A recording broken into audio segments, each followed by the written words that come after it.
What's up, potheads and political junkies? You're watching Cannabis Culture News live. I am Jeremiah Vandermeer, editor of Cannabis Culture and Pot TV. On the couch with me, Mr. Johnny B, Mr. Chris Bennett, and Mrs. Jodie Emery. That's right. And I don't know if you can see Jodie because she's all the way down on the end of the couch. No, you can't see Jodie. But so hello today, everybody. It's another Friday on Pot TV. It's 4 p.m. Pacific time, and we have a big show for you today, of course. On the show today, we're going to talk about some of the upcoming cannabis activism that's happening over the summer here in Vancouver and all around the world and other places. I guess maybe mostly in North America. But we're also going to discuss the Champs Expo that we were fortunate enough to take part in last weekend. Yes, it was a good show. It was cool. Had a great time. It was fun. It was the first time that the Champs crew from Las Vegas and other American destinations has taken a little trip across the border to Canada. They took over for the Treating Yourself Expo, which was also in Toronto. We went there for the last 4 years, but Champs did things a little bit differently. It was cool. It was nice. It wasn't terrible.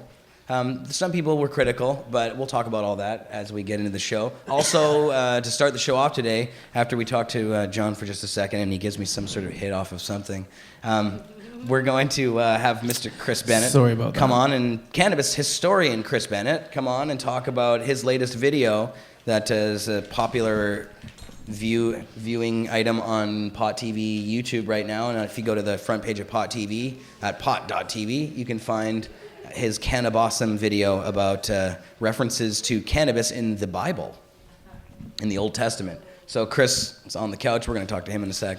We're going to have Jodie on the show today to talk about a ton of the upcoming activism that's happening over the summer. Jodie's going to be super busy, number one, because her husband, Marc Emery, is getting out of prison in August. Yeah. We expect it to be in August at least. Well, it's July or August. Yeah, that's right. So that's very exciting. So that's going to be busy in itself. But Jodie also will be traveling to like 1,000 places coming up, starting right away, basically. So we're going to talk about all of the crazy stuff she has on her agenda. And, you know, there's the glass gathering happening. There's Cannabis Day. There's a ton of stuff. So we've got a big list of it all. I'm going to hit this. What is this, John? That would be something I got from the House of the Great Gardener. It's tasty. Figured to get you going for the beginning of the show. Nice and mellow dry sift that went greased up with the hot weather in Toronto. Toronto was a lot of fun. Champs was a good event. Matt, of course, took first place for his barb, and it was cleaned by Bubble Man, so that was really cool. So it's like 2 cups in a row for him. Yeah? There's still more in there. Wow, you can't finish it? What's wrong? Well, there's just a lot. I already took it was about two big hits out of it. Keep it coming, then. I got to do the show, The best thing is we can keep smoking someone else's hash. Keep loading. Well, here, give it back to me. Talk. Yeah, all right. Okay, so, yeah, there's a lot of stuff happening on the show today. Marius, I'm hearing that the mics sound a little hot in-house. I'm hearing a little tinniness. Do you want to? Yeah, that's a little better. Thanks, man. How's it sound on the ears? We're all good? Oh, I see. Okay, that's probably true. Here, how about that? There you go. Okay. You're not even plugged in on my side. So, I see. So also, I wanted to mention, we're going to be having an upcoming contest here where we're going to be giving away a free sublimator, actually. That's awesome. So that should be fun. We're going to be giving away a free sublimator to anybody who signs up for our Pot TV YouTube page, who subscribes to our Pot TV YouTube page. So we want to get people over there subscribing on our YouTube channel. Because we've had a few YouTube channels over the years and they've been canceled and stuff. So we've got been up, knocked back down, been up, knocked back down. So we want to get as many people over there subscribing as possible. And anybody who's already subscribed to us on that one will be entered into the contest as well. Sweet. So yeah, but anybody who's not, get over there and sign up, subscribe to us. And once we figure out who the username is, then we can attempt to get that person's contact information through YouTube as well. We'll be sending them a private message. So, well, So, on the show, I guess we should thank you for that hit, my friend. That was fantastic. You explained what it was. You said it was what? It was some dry stuff that I got from House of the Great Gardener. It looked like it was all mushed It together. greased up. It was a It did. full container, and then of course after we took it out of the fridge and the freezer and jumped on the plane, brought it home, it kind of went into a nice little ball of resin. It was very nice. Very tasty. Of course, Delicious. full melt, and yeah, very tasty. Well, I'm nice and high now. Well, that's nice. So that was awesome. So why don't you guys let We're Chris gonna shimmy shuffle? on down here, Let's do a little, shuffle. do a little Let's couch do the shuffling, shuffle. musical chairs. We'll get Chris Bennett down on the mic here. Yo, yo. Ah, the red beard, the Swiss, looks like a waffle. And Redbeard's actually in the chat. He should be somewhere there, hopefully. And yeah, Chris, good to see you, my friend. Good to see you, brother. How are you? There's somebody asking if this is a penis pump in the chat. No, it's not a penis pump. This is one of the hilarious items that I found at the Champs Expo this year. It's called JAB, Just Add Bottle. I guess there's been other incarnations of this, but it's like has a Snapple lid essentially with a bong conversion kit drilled into the top of it for $15. See, this is the kind of cheap crap that I like. We always, there's a lot of heady glass and other stuff, but here's something, affordable that turns a Snapple bottle into a bong. So very useful. Yeah. So we're going to turn a Snapple bottle into a bong today on the show and smoke out of it. So we're going to crack that open in a bit, just for fun. And Chris, good to see you, my friend. Good to see you, brother. Haven't had you on the show for a while. Yeah, Good to have you on, as usual. Always a pleasure, always a pleasure. Now, Chris, you've been working on, obviously, projects related to cannabis and religion and spirituality for a long time now. You've written 3 books related to the subject, at least in some way. And, yeah, now you've been putting together some cool videos. This one that you've recently published on our YouTube channel. It's pretty awesome. Can you tell us about what you came up with? Sure, yeah, this one's called Cannabis, the hidden story of cannabis in the Old Testament. And it takes a look at Sula Bennett's work. She was an anthropologist who wrote about these Hebrew references under the name Canna and Cannabosum that she said were references to cannabis that were mistranslated when the Hebrew texts were translated into Greek. And the mistranslations followed through in later versions. And I'm joined by people like Professor Carl Ruck. I have Dr. Ethan Russo in there, other people as well that have looked at these references, as well as other researchers who've pointed to other Hebrew words that are potentially references to cannabis. So it puts an interesting spin on the whole Old Testament thing because once you take a look at these references and you start to see them identified as cannabis, which is easy to do when you take a look at the surrounding cultures that were around the Hebrews, such as the Assyrians, Babylonians, and Scythians, and they're very similar sounding names for cannabis, Kanabu and Kana, and these various names, and how they were using it identically as what's suggested by these Hebrew references that the Jews were doing. So it kind of turns people like, say, Ezekiel and Isaiah and Moses into kind of shaman that were using psychoactive plants, much like shamans are still doing today in in Africa and South America and other places, and interpreting the effects of those psychoactive plants as some sort of spirit possession or spirit contact. And that's a real challenge for fundamentalist religion, I think, Yeah, I guess it must be. You're kind of saying that some of their most worshipped entities are involved with this thing that they've always purported to be against. Yeah. Well, since the Dark Ages, burning of the witches, coming to the New World, they've always been on a path of ostracizing these. Even our modern prohibition, I would say, has its roots in Christian concepts of the devil's weed. Right. And, the original story of prohibition is, of course, the Garden of Eden myth, and the forbidden fruit, which is how I based the conclusion of the show around. So, yeah, it's pretty interesting stuff. And I think that, as outrageous as it sounds, once people really take a look at these references and listen to people like Professor Carl Ruck and Dr. Ethan Russo explain the relevance and context of them, that it becomes quite believable. And what becomes unbelievable is that some sort of discarnate entity came down and gave humanity all sorts of crazy commandments, Right. Now, some of these references that you're talking about that are in the Old Testament include things like a recipe for cannabis oil in the Bible itself. There's an actual recipe. Yeah. So, well, this is like, okay, these references occur in 5 places in the Bible, and the first of them is in Exodus 30:23. And God, who first appears to Moses in flames of fire from within a burning bush, ironically, commands Moses to make this holy anointing oil. And the recipe for the anointing oil calls for myrrh, cinnamon, cassia, and the Hebrew term is cannabisum. In modern Bibles is translated as calamus or sometimes fragrant cane, which is actually closer to the mark. Sula Bennett and other researchers have said that this was a mistranslation and that it's not calamus, which is itself a psychoactive plant. It would probably be quite toxic, though, in the amounts given in the anointing oil recipe.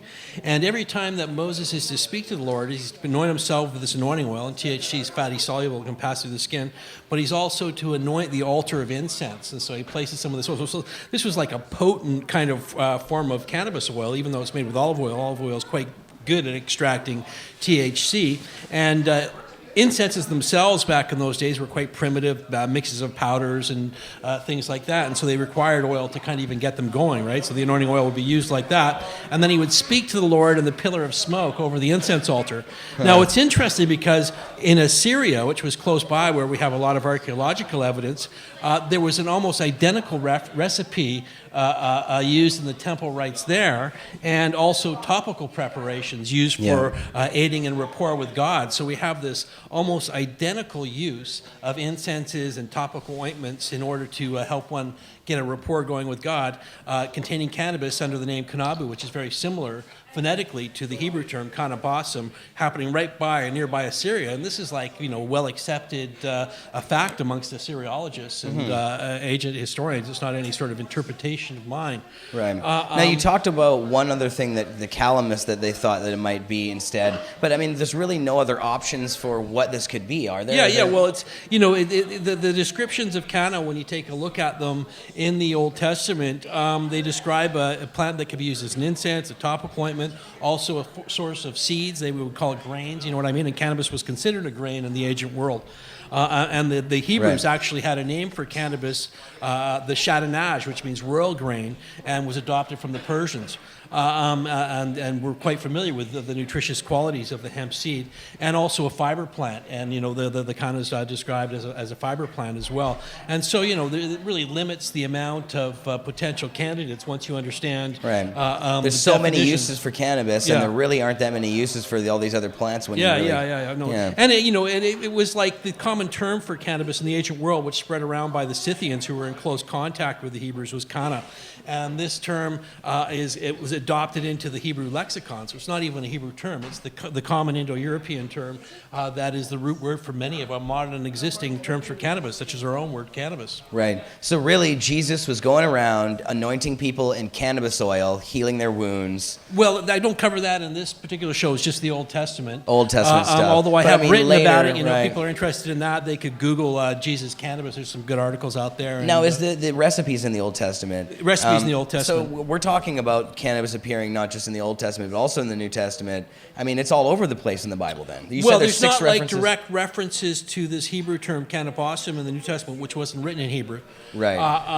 But there are references to this anointing oil that was described in the Old Testament period, right. And seems to be used for a number of medical purposes throughout the New Testament period, and it was particularly popular with Christian Gnostics, who were prohibited when the Dark Ages fell down and the Roman Catholic Church took charge, along with all the pagan cults, partially for their use of things like cannabis and other substances.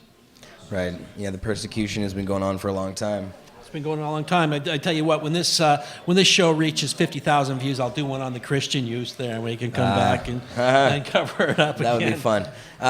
So now this video has taken you a while to put together. You've been working on it. You kind of worked on it in coordination with Mr. TheWeedGuy, Marc Klokeid Well, we put on a conference. Marc. I call put it on a conference mark.ca now. In 2012, Cannabis Roots, and I collected some of the interviews. I've got enough material for a few other shows. I think next I'm going to cover cannabis in ancient Greece, and then Mark and I are planning on doing something around the Scythians and this mummy that they found in China, 2,700-year-old mummy, which you're probably familiar with, where they found with female cannabis plants and stuff. And a reenactment, a real hotbox reenactment. Although Mark does a pretty good hotbox in this latest video, I'm sure you saw Mark's amazing. Mark is hilarious in the video. Yeah. I know it's happy 420, everybody. Spark your fatties, load up the bongs. It's 420. Right, so I know I actually think it's hilarious the parts where Mark comes in the video, because it's like very calm and everything's going along, and your narration, you have all this like academic narration, and then all of a sudden there's the weed guy and he's like, now we're in the tomb of whoever. On one side of him is Dr. Michael Aldrich explaining the Scythian ceremony of the tent and burning getting the stones really hot and placing the cannabis in. Then we go to Mark hotboxing in the tent, and then Carl Ruck comes out. And these were totally filmed independently, and Ruck describes how the Scythians would leave the tent and scream with laughter, just like there you go. The Mark That's why this guy's so crazy. He's completely a Scythian. That's hilarious. Well, we're going to actually watch a clip. Why don't we do that now? Marius, do you think you can load up the clip for Chris's Cannabis video? We're just going to watch the first 5 or 10 minutes of the video. I don't know, how far should we go in? Maybe 5 minutes. About 5 minutes in would be good. Just to give you guys a little preview, because it's such a great video. I tried to load up the first 5 minutes just because some people, that's about all the attention span they have. Yeah. And so I threw some really good stuff up front. Yes, now I know we had some copyright problems briefly there for I had some BBC clips and I had to pull it down. They were able to scan the video and catch it like an hour into it. Yeah, they get a little sticky over there at the BBC for some reason. They want to control that memory hole situation. Are we on right now, or is the video? Yeah, no, we're still on. Marius is just queuing things up. Right. So now you put this together. Did you do all the editing yourself? Yeah, I did all the editing just over the last few months, you know what I mean, and filmed my parts just on my computer. But I had old Rainbow John, local hippie guy, do the biblical narration, and nice. Stitched together a few interviews that I'd collected for it. Very cool. Okay. Well, Marius, you ready to go on this one? All right, let's go ahead and play the clip of Cannabis, the hidden story of cannabis in the Old Testament by Chris Bennett.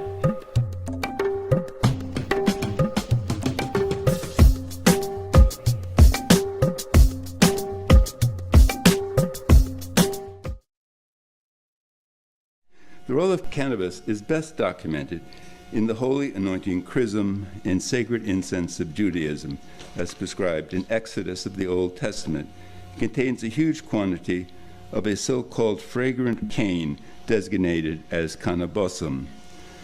This has been correctly identified now for almost a century as the assimilation into Hebrew of the Scythian plant that in Greek is rendered as cannabis.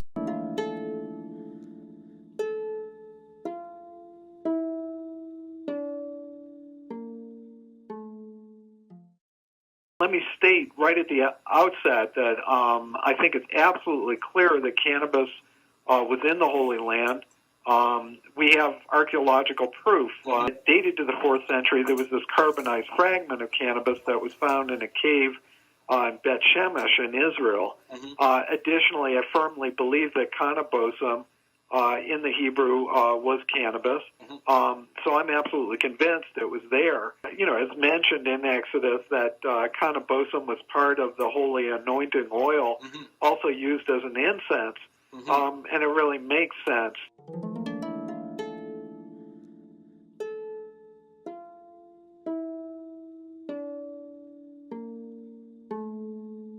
Priests of Israel being directly connected to the resinous elements of the cannabis plant, which are the psychoactive parts, it's actually irrefutable.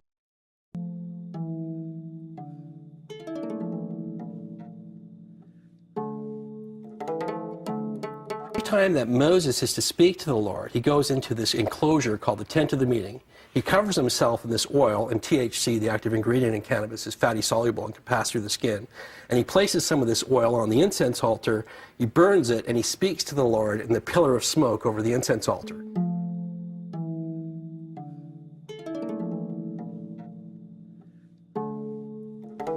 has been hotboxing for thousands and thousands of years, before religion. That's right, since we are a nomadic people, we've always been smoking cannabis.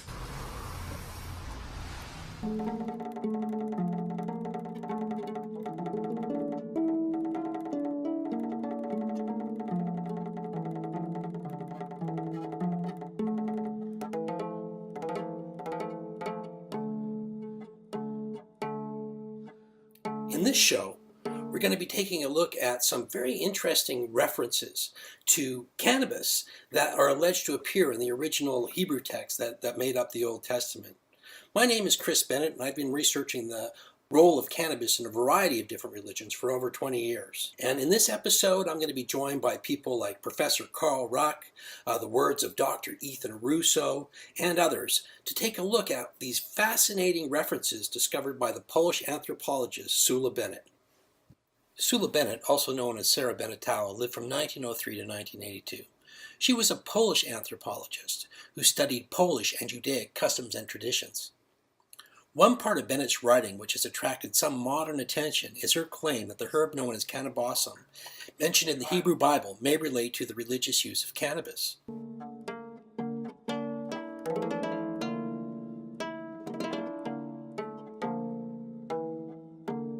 As Sula Bennett herself noted, in the original Hebrew text of the Old Testament, there are references to hemp both as incense, which was an integral part of religious celebration, and as an intoxicant. Through comparative etymological study, Bennett documented that in the Old Testament and its Aramaic translation, the Targum Onkelos, hemp is referred to as cannabis, and is also rendered in traditional Hebrew as cannabis and cannabis. Hebrew, of course, only records the consonants, and you have to decide how you're going to vocalize them. But cannabosum is a very good approximation to cannabis. In many ancient languages, including Hebrew, the root can has a double meaning, both hemp and reed. Well, bosom means aromatic. In the course of time, the two words canna and bosom were fused into one. Cannabos or cannabus, known to us from Mishnah, the body of traditional Hebrew law. Cannabosum has been for a century now recognized as really cannabis. It occurs in the Bible, in Exodus, in the recipe for the holy anointing oil and the holy incense, and it contains huge amounts of cannabosum. According to Sula Bennett, the word cannabosum was mistranslated as calamus, a common marsh plant with little monetary value that does not have the qualities or value ascribed to cannabosum. This error, she believes, occurred in the oldest Greek translation of the Hebrew Bible, the Septuagint. In many translations of the Bible's original Hebrew, we find cannabosum variously and erroneously translated as calamus, an aromatic reed, a vague term. It's translated as fragrant cane or calamus, only because translators really don't care about plants, but it's cannabis. The error occurred in the oldest Greek translation of the Hebrew Bible, Septuagint, in the 3rd century BC, where the terms canna, cannabosum were incorrectly translated as calamus. And in the many translations that followed, including Martin Luther's, the same error was repeated. In the earliest translations, from the Hebrew into the Greek, in the Septuagint, it was mistranslated as calamus, and then subsequent translations ever since then have not gone back to the Hebrew, but have gone, in fact, to the Greek and have propagated this misconception that calamus is the plant that was used in this anointing oil of the priest.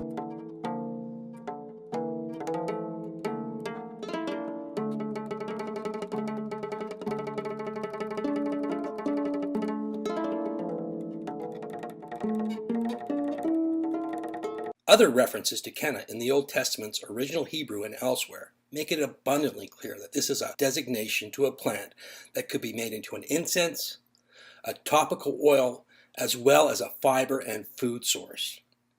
Another piece of evidence regarding the use of the word canna in the sense of hemp rather than reed among the Hebrews is the religious requirement that the dead be buried in canna shirts. Centuries later, linen was substituted for hemp.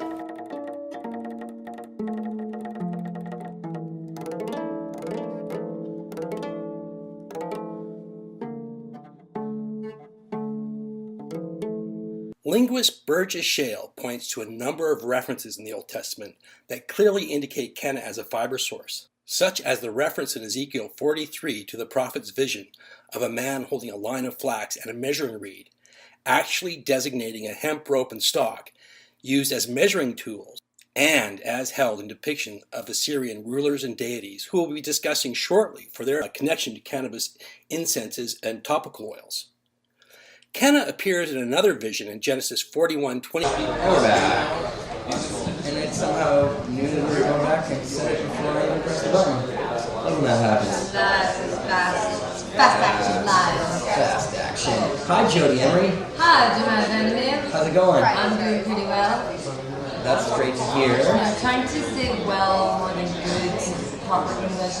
I'm doing proper. I'm doing well. Unless you're doing good. We are doing good too. We're doing a lot of good in the world. So Yes. I'm doing good too. Yes. Yeah. That's right. We're doing well and good. I'm doing well personally. I'm doing good. Or I try. I try to do good. I don't know. I've been like bumping and You're bruising doing myself. good. I feel like karma's like. I think you're doing quite well. I think I'm trying. You're doing well at being good. And today's 40 days until the end of March 2nd, so that's kind of exciting. And that's July 9th, that little sentence is done. And 40 days is 49. 40 days and 40 nights, actually yeah, 40 days is a wake-up call. So that's what it is, 40 days and 40 nights. And then Mark will be getting out the next day on July 10th, and then he goes to immigrations and private prisons, and hopefully comes home quickly, we don't know, I'm not sure how fast or how slow it'll be. But I predict July, August. Maybe, man, it would be so funny, but maybe Mark would come back on our wedding anniversary, which I totally forgot is coming up on July 23rd. July 23rd would be a good day for him to actually get across the border. Or July 29th, which would be the anniversary of the DEA raid on the store that started this all. Right. I'm going to try and visualize the 29th. That would be like perfect for the movie scene. Yeah. Yeah, it's crazy Well, I the don't know, process like- that Mark has to go through when he gets out. There's just so many things falling into place that are so funny and ironic that he was charged and indicted in Washington State, and right now all the Washington parolees, everybody who gets out of jail in Washington State now on a state level, can smoke pot. They're not being tested for THC anymore. That's a great little side effect of Initiative 502 legalizing it. Drug testing no longer includes THC. That's awesome. But Mark can't go to the Washington State and enjoy that. Mark can't ever go to the USA. But also the month of July, when Mark gets out, is the month that 300 pot stores will be opening south of our border. 300. That's a lot. That's a lot of stores. I think that's pretty awesome. That is a lot. So, It's yeah. crazy. Anyway, there's It's some totally like crazy to hear numbers it. and like perfect ironies. Oh, and last night, the U.S. House voted to stop the DEA from financing any interference with state medical marijuana laws or state hemp laws. So that means the American hemp industry is about to begin overgrowing, which is also a beautiful thing, and that the medical marijuana states, there may still be raids, but I don't believe there will be. I don't think the appetite or tolerance is there for raids. I think we're going to see a lot of quick progress in the United States. So that's exciting. This is all happening when Mark comes home, overgrowing the government 20 years later. Mission accomplished, coming home. Yeah. Yeah, anyway, so other stuff is going on. Lots of stuff. Oh yeah. Lots is It's happening. endless. That's just one We small were at piece Champs. of the whole thing. That's what we did. We were at Champs. Now we're gonna play some video from Champs a little bit later on the Awesome. show. We've got a ton of stuff. I took a whole bunch of photos. We had a great time at Champs. It was a little bit different this year than it has been in years previous. Transition year. Yeah, it was transition year. It was like how, I don't know. I can't think of an example really. It's like the awkwardness of puberty of a trade show, maybe. I Yeah. don't know. It's Well, like, oh, this is not quite. It's a taking one thing and turning it into another. It's a caterpillar in a cocoon that isn't done morphing yet. Yeah, it's tough when it's Metamorphing. the first year for a group that's taking over for another group. Okay, and these are two different entities entirely, kind of. The only similarity being marijuana related and expo, because the Champs show in the United States is the Champs buyer to buyer or business to business. It's industry only. It's not a public trade show to go and check out marijuana stuff. It's just for head shops and glass blowers and wholesalers and retailers to come together in a gigantic warehouse, massive expo space, and just look at the glass and see what they want to buy. Treating Yourself Expo, for its 4 years it existed, was that 4 years it was on? I think so. 4 years. Was similar but open to the public. It was intended to be open to the public as an informational, educational, activism, political, medical, cannabis type event. And Marco Renda did a fantastic job. To his great credit, he did an incredible job of building that event to make it really high class, like carpets and booths and a lot of time and money spent making it a community affair. It was a great gathering experience, Treating Yourself, for the community, for the general public, for a lot of reasons, for business as well. So Champs was slated to take over the Treating Yourself Expo time, venue, basically to do it instead as a partnership or a transition. And Champs is not used to being open to the public. They're not a public trade show. They're not used to a bunch of people who are Canadian who insist on smoking marijuana very publicly wherever we may gather. So they're not used to that. So that kind of made them nervous, and they want to come back. So they didn't want to step on anybody's toes. And so they were. It was unfortunate that the glass and marijuana counterculture industry of America didn't all make it across the border into Canada. I don't know if any were denied, but I think it was just a new year where a lot of companies in America said, well, I don't know, I'd rather spend my expo money flying us all out to Denver or flying us all out to California or New York or wherever trade shows may be in America.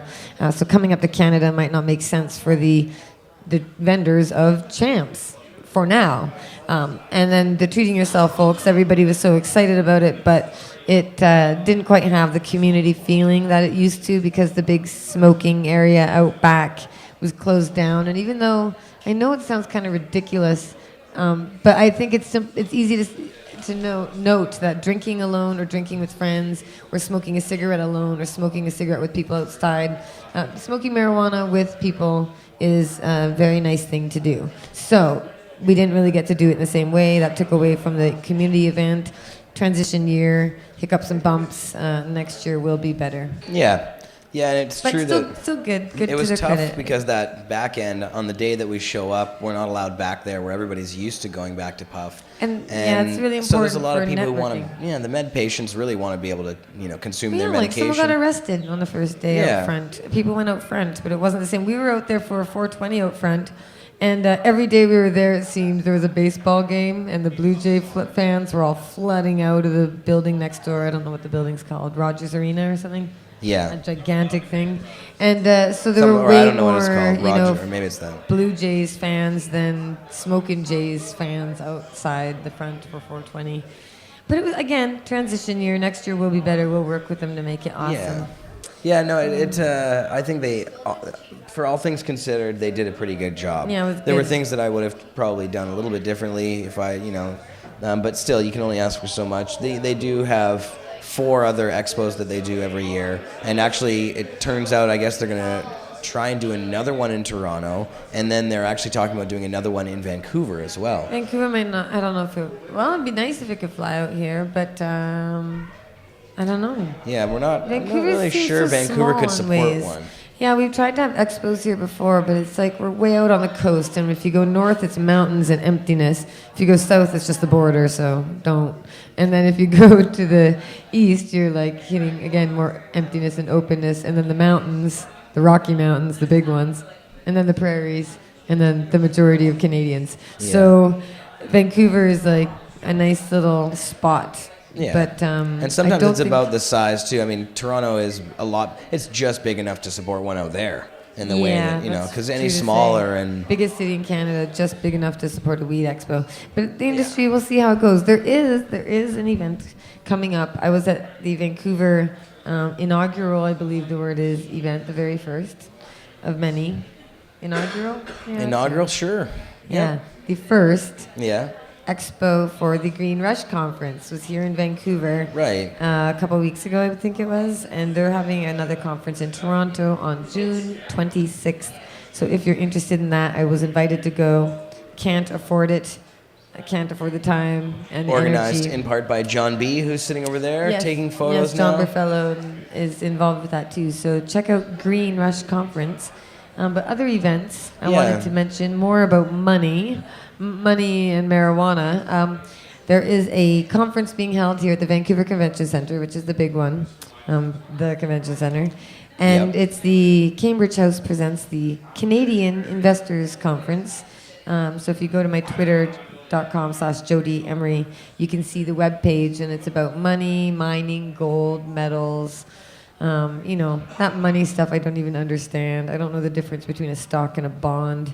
So it's a money thing. But they invited me to speak on a small panel of people about medical marijuana profitability opportunities, I think it's called.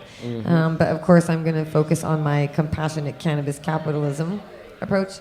And I don't really have much to say about the companies that exist. They're going to be interviewing me for, get this, there's a TV thing called the Cannabis Investing Network, and they've invited me to come talk to them, and they do normally TV coverage about normal investing, mining gold, metals, but they're doing the Cannabis Investing Network.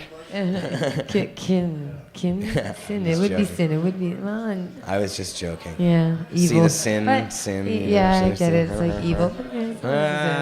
But anyway, so remember, just remind them that the only people who really do well. I mean, gosh, can you imagine if Starbucks didn't? If they said, no, all our coffee is evil, straight up, no fair trade, no organic, no nothing, we don't finance anything, people wouldn't shop there, right? People wouldn't go there. They'd be like, what the hell? You guys are huge. You should be helping people. So, as you know, like Whole Foods, if you go shop there, or many grocery stores, there are change bins. There's opportunities to donate. So, if you go to a company that's straight up, yeah, we don't care about anybody or anything. Well, not many people go to shop there. So businesses have an incentive.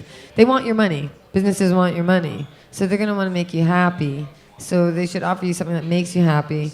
The only way that you get jerked around by a business that you don't like, that you're forced to buy from, is through like a monopoly, like, here in BC. And anyway, I'm going on a rant about government and stuff in general. That's true, though. Very true. Back to events. Let's get some events. Yeah, and also, of course, now there's Cannabis Day coming up here in the city of Vancouver. No, that's like fast forward. We're not even in July yet. I got a few more. There's more. I just got to mention. Oh, there's Texas. So this Cannabis, I didn't even finish. Okay, when and where? Not Cannabis. Canadian Investors Conference. This is happening on Sunday and Monday. I'm speaking on Monday, this upcoming Monday at 3 o'clock to 3:30. So go to my twitter.com/Jodie Emery, JodieEmery, and you can find out the info and the link on one of my tweets there. Come by if you'd like to inform the people attending about what you think about marijuana, medical, profitability, all that. So that's Monday. And then next weekend, I fly to Dallas, Fort Worth in Texas. Woo. Hey, y'all, I'm coming on down south. I'm coming down to the normal drug policy conference. I've got a few people there I'm really excited to see. I won't bother mentioning them all. Again, you can go on twitter.com and see me there. That should be fun. So that's 2 days in Texas. Jodie in Texas. Jodie in Texas. I have never gotten off the plane in Houston, except for one time I got stuck there at a tiny hotel. But this is exciting. I'm looking forward to the hospitality, and people in the South are really fighting hard. It's the most depressed places that make the most hardcore activists, and I'm really looking forward to that. And then after that, I come back home for a couple days, and then I fly down and visit Marc for the second last time, and I'll be seeing him for like 2 days down in good old Mississippi. And I swear I have to go find the Mississippi River before this. I have to go I gotta go see it. If I don't see the Mississippi River, that's stupid of me. It's like how I didn't see the Trailer Park Boys movie. I'll regret it if I don't. We didn't go see the Trailer Park Boys movie that Jodie's in. Jodie Emery is a star of the new Trailer Park Boys movie. My pride is so great. I'm so proud that I can't even manage to go see myself in the movie theater. Well, you were just being, you didn't want to go see it because we were just busy and stuff. Yeah. But anyway, you know what? It's coming out in theaters in the United States, we just heard. That's true. Sorry, yeah. American Trailer Park Boy fans, you will be pleased to know that yesterday or the day before, Mike Clattenburg announced the Trailer Park Boys 3 movie, Don't Legalize It, is in American theaters soon. It's going to be showing in America, so I guess I will be on American big screens. That's very cool. So we're going to have to go to America to find myself on the big screen at some point, I guess. Yeah, I guess we're going to have to. Or somewhere Unless we else can in negotiate Canada. something in town here. Maybe the Rio Theater will play it. Yeah, or we some, could do a little showing here for Mark. That'd be when cool. he gets home. Yeah, And because Mark then- won't be able to go see it in the States either. And then right after that visit with Mark in the middle of June, I fly to Toronto for the Idea City Conference where I am speaking for the second time. I'm going to be Yeah. speaking there along with Steve D'Angelo of the Harborside Health Clinic. Yep. He's going to be speaking at Moses Neimer's Idea City Conference too. So that'll be 2 pot topics at the Idea Pot City Conference. topics. So Moses Neimer, big thank you Pot for having me topics. out again. If you go to twitter.com/Jodie Emery, I wish I was getting paid every time I said that. No You kidding. would be able to find my page where my 2012 speech is, where Moses started off my speech with me on stage by playing a video of Mark saying something very ominous. Did Mark predict his own downfall by the hands of the American government? Go to ideacity.com, look up the Jodie Emery page and my speech. See, I'm going to try and use those techniques on Facebook. Yeah, there you go. What did the girl say that changed the world? What's the health Find food out that makes by you live forever? subscribing to the Pot Yeah. TV What did Marc Emery YouTube say? feed. What does Jodie Emery's Twitter account say? All right, so go there. right. Anyway, Idea City, I'll be there. And then I fly home, and then it's Cannabis Day. So now we're at Cannabis Day, July 1st. Cannabis Day here in Vancouver, massive rally, pot protest, farmers market in downtown Vancouver. And for those listening who want a booth and have not gotten a booth, you better get your butt down here because we only have a few available on the map, I should say, but we will accommodate everybody on the day of. But if you'd like to pre-register, there are only a few select spots to pre-register. And then after that, July 1st is July 3rd when I fly. No, wait. Yeah, I fly down back to Mississippi for my final Mark visit in prison. The final Mark visit. July 3rd? Well, I fly down on Thursday the 3rd, which is unusual, but in the U.S. federal prison system, if a federal holiday falls on Friday or Monday, connected to a visiting weekend, visits are only on weekends, they allow for 3 days of visiting so that families can take the time to make a trip with the federal holiday time. So July 4th, America's Independence Day, is a Friday. I'm emotional. So that's crazy, yeah. That's when the last time you're going to be hanging with Mark in the U.S. Yeah, well, it's a patriotic thing. They should be standing up and fight. And you know what? The U.S. is actually, it's crazy to see that they're the ones who are doing I'm this. excited. I'm so Maybe happy. the American people will liberate this planet in certain ways. Mark comes home, mission accomplished, overgrown. Yeah. Yeah, it's crazy that right now Mark is in the heart of the belly of the beast of the place that, had this whole global thing happening. And now, after they And swallowed had a him huge up. part, like a huge Yeah, part. huge Like part. I'm talking 20 years ago, Americans didn't have medical marijuana or anything. Like, Yeah.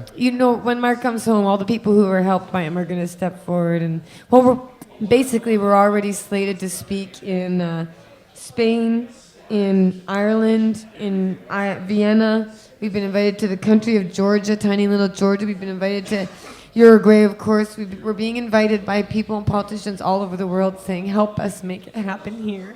Yeah. Oh, I'm an emotional mess. What can I say? Well, that's 4 years of stone cold Yeah. hardness. and- Yeah, you've been holding out for a long time, Jodie. I wondered when the emotions were actually going to be coming. Well, and you know what? It's not that you've been, you occasionally. Well, I don't know. Yeah, it's not that you're like stone cold or anything. You have You know emotions. what? No, it's true. Okay, fine. I'm not that heartless. I'm not heartless. It's just No, that you haven't been heartless you at can't all. being sad and being depressed. I've been there. I've been depressed. I've struggled with depression in my life before. It's crippling. And Yeah. but I didn't get depressed this time. A couple of times, a few months, sometimes feeling low. But with the support of so many people, like so much support, I got through it. And Mark's support too, and my team. But I never thought about him coming home because it's hard to miss somebody. So why think about what you miss? Right. Instead, just think about the now and focus on the now. So that was 4 years of focusing on the now, and I can't believe how fast it went by. Because when you're just in the now and you're not living in the past and you're not dreaming about the future, you're living in the now. And so there was no missing and there was no dreaming. And now it's like, wow, I missed and I miss and I dream and I'm excited. So Holy moly. Okay, there you go, guys. Yeah, let it out. I'm going to Yep. let it out. You know what, CBC, when Mark got sentenced in 2010, we were down in Seattle outside the courthouse, and I stepped out of the courthouse, and all the cameras are there and people, and they're asking how I felt, and I said, this is an example of the great injustice that happens to so many others. But I didn't cry like this. I was pretty solid. And then CBC pulled me aside after, and they're like, Jodie, we don't want to make you cry, but people kind of expect a little bit of emotion, like how you feel about Mark going They're away. like, can we pinch you? You're talking more about the bigger Just stub picture. your toe really hard. Could you talk more about how it hurts for you? And I've been asked that a lot. How do you feel? And for so many years, I feel good. I felt good. Mark and I got through it. Mark's a tough guy.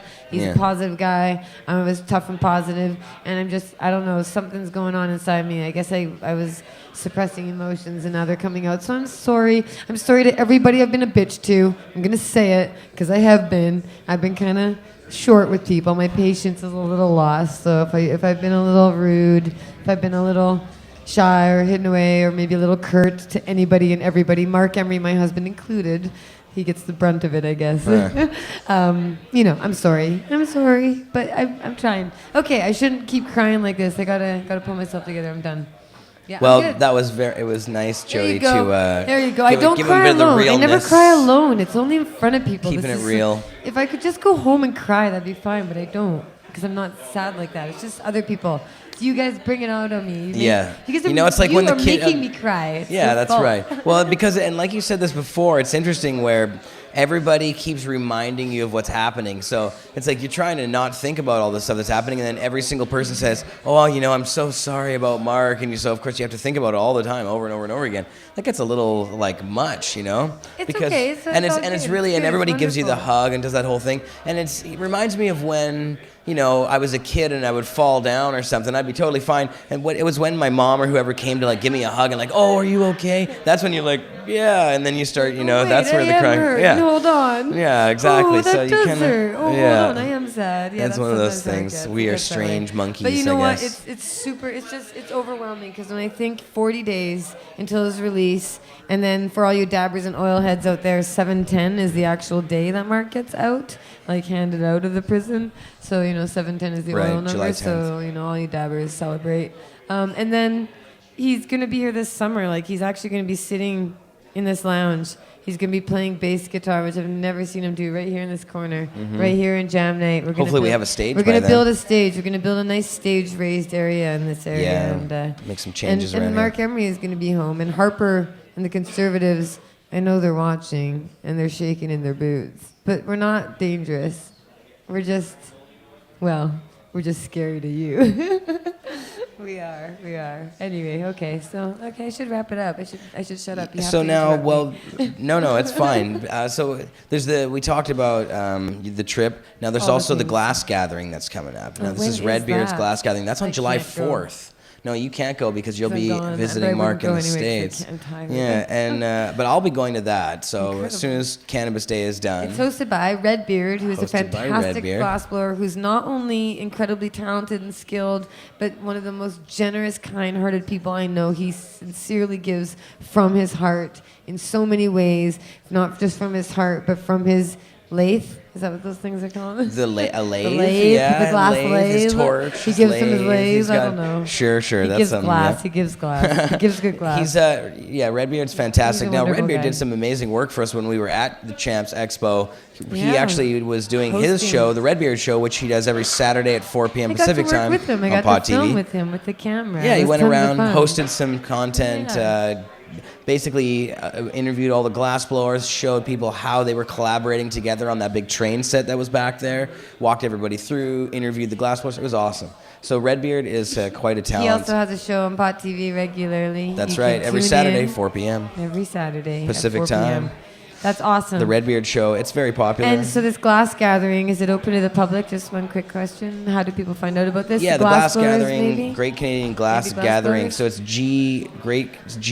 GCGG.ca or So something. you don't have to be Let's a see, glass blower to attempt. You can be a member of the public. Is that correct? You can be a member of the public. Yeah, if you go to gcgg.ca, there's more information about the Great Canadian Glass Gathering. And we'll be talking to Redbeard about that. Actually, we may bring Redbeard on the show today if we have the time to do that a little bit later by telephone. We don't have our Skype set up today, but we might bring Redbeard in just to give us a little update on what's happening with the Glass Gathering. But also, so there's the July 4th Glass Gathering. Now there's, in August, of course, the Seattle Hemp Fest that we are used to going to.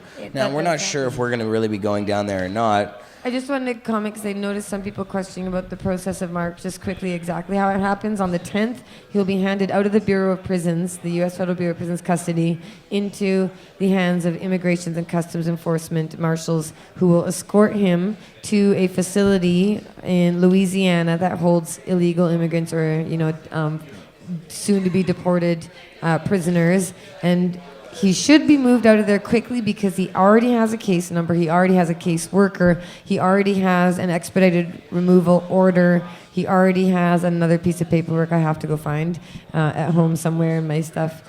And basically, they know he's coming, they're ready for him, so hopefully that means a quick move, but he will have to be in this tiny little place with about 60 other people, just a few, locked in for 23 hours a day, except for 1 hour a day outside to walk around, and then you're inside your unit. But he'll survive that. He can make as many phone calls a day he wants, which we've not been able to do. It's 300 minutes a month right now, which is really hard. And so then he'll just wait there until he gets a knock on the door and says, Emery, pack up. And then they'll let him know, I guess, that he's leaving, and they'll tell him what flight, and he'll call me, and he'll say, go to the airport and get a flight to Toronto right now. And then I'll fly to Toronto, and then I'll fly to Windsor, or drive, or I don't know what. And then, wait for him at the border, I guess. But we don't know what date that is. We have no way of knowing what date. Unfortunately, it's going to be very short notice. But when Marc gets out, we'll spend about 5 days in Toronto, meeting people, talking to media, getting him clothing and whatnot. And then we'll fly to Vancouver. So I predict, hopefully, I don't know, maybe the 23rd he'll get out. We'll do a few things in Toronto. And on the 29th, he'll come to Vancouver and be like, yeah, that's right, July 29th, DEA raid anniversary, but I'm home. Mission accomplished. Let's get started here. Yep. Get rid of Harper. And it's going to be quite a celebration. So, Marc had a 3-year tolerance break. Now, Marc hasn't had any pot for 4 years plus. He's been offered pot many, many times. He does not do it. Yeah, he's going to be very high. He doesn't do it. He wrote a blog post about this. Oh, please go to cannabisculture.com, front page. Scroll down. There's a section that says blogs. And then Marc has a blog. It's a picture of his face, and I think my face too. It's us together, and it says Marc Emery prison blog or prison blog. Yeah. Coming home soon. He talks about how he's not going to smoke. He's taking it slow. Yeah. You guys don't please don't make. Oh, that won't last long. Out. He's Marc. He'll be back. Big bond rips. Man. Yeah, that's true. Yeah, we do all miss him. So that's great and exciting. And then, as you were saying, Seattle Hemp Fest. I imagine if anybody's making the trip to Seattle for Seattle Hemp Fest, which is going to be incredible, I'm really sad we can't be going. Maybe we will go. We don't know if Marc is. I don't know. In the past, it's been 300,000 people there. This is going to be fantastic. So it's huge. So hey, come up to Vancouver too. We're awesome too. Don't forget about us. yeah, exactly. But yeah, Jodie and I have been at Seattle Hemp Fest for the past, how many? 3 years? Since 4? 2009, 10, 11, 12, something 13. like that. Through 5? 5 years. Oh, it's been. Thank you, Seattle Hemp Fest. You guys have been amazing. Vivian McPeak. A huge. Everybody who makes it the most amazing protestable on the planet. Huge part of my They've been there for 22 years, 23 years. Activist heart, like a heart for like the love for all the activists out there. That's Seattle right. Hemp Fest gets a big That's chunk the mad of that. love right there. Yeah. What? Look, it's on the screen. There right. is mad love for Seattle Hemp Fest. I can't say stuff like that. That's ridiculous. Well, and that's what all of these events are. This is mad love for the cannabis plant. People giving up their own free time to organize these events and do stuff. Serious like our volunteers. Cannabis Day event. We've been working on a whole bunch of stuff for Cannabis Day. I just got word that we've booked every single booth besides 2, I believe. There's only 2 booths left for Cannabis Day in Vancouver. That's 3 in the last 2 hours. That's insane. It's not even June. June. I posted it earlier today, just advertising it, and it's been. Well, you have to. Hey man, we got to get rid of them. Gotta let people know. And no, I've been. We want to be completely open, so nobody gets an unfair advantage and stuff. But yeah, I mean it's been crazy. So we have a lot going on over the summer. Tons of stuff happening. Yeah, and already we've been already dipping into it with this Champs Canada thing. That was the first one. So Yeah, I'm trying to think if there's anything else I want to mention. Oh, what about today? You were on TV. Oh, yeah. Today I had a funny interview. See, marijuana news stories can get kind of boring, but sometimes you get a funny one. And today I got to go on Global BC One talking about... they actually referenced, it was based on a Cannabis Culture article, which I think is an older one, about how businesses are considering how to install marijuana smoking rooms inside workplaces to accommodate medical users, or in the U.S., I guess, legal users. And so it was an interesting thing. So I got to go on there, and that was a fun time. And they took a photo. Topic. If you want to see a photo of me on the TV screen, you can go to twitter.com/Jodie Emery, because they posted one. And Marc is very proud of all that work and stuff, and I'm glad that the message is still getting out there. But I'm excited that more and more people are talking and more voices are getting heard. Because my voice is tired. Okay. Awesome, Jodie. Well, thank you for coming on, Jodie. We'll be checking in with you soon. You didn't do your show this week for all those people out there in Pot TV land. I haven't done a proper show schedule for a couple months. You've been very busy, so... And you're going to be very busy over the next couple weeks, so we probably should expect that there'll be some more. Yeah, I'm gone. Marc and I looked at my calendar of June, and including days I fly and the days that I'm actually away to be in Dallas and Toronto and Mississippi. In June, I'm gone 14 days out of the 30, so that's a lot. Half the month. Well, I'll take care of your cat for you. Hey, yeah, and my mileage points right now, the last 3 digits end at 420, so I just got to say, thanks, United. You know what's up. There you go. Awesome. Thanks, Jodie. Okay, cool. So, before we have Jason Wilcox come out here on the show, I want to just play one of the videos I have from the Champs Expo. Now, this is the first one. Marius, can you cue up the high five from the Champs Expo? The video by Dope Chef. That's the one. Yeah, so now Dope Chef, we've been working with these guys. They're pretty awesome out on the east end of things in Canada, and they were there at the event here. We acquired their videos to put up on Pot TV, so we're going to play them on the show here today. This one is the high five. These are some girls who are cruising around. I happen to know one of them, Sam. She's amazing, works at Vapor Central. Sam Smith, she's awesome. These girls have a cool little business that they're working on. They were there in their awesome costumes at the Champs Expo. And we'll let them tell you the rest. So go ahead and throw that on, Marius. And we'll come back with Jason Wilcox on the other side. What's up, brother? Hello! We are the High Five. You get high fives with everything. Right on. Only at Champs in Toronto.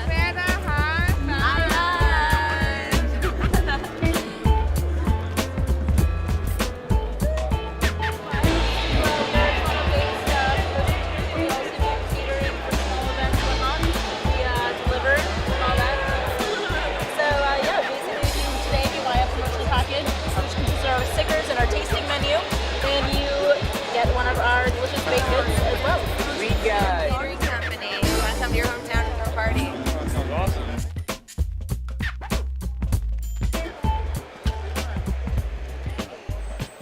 We're the High Five. There you go. Check us out on the line.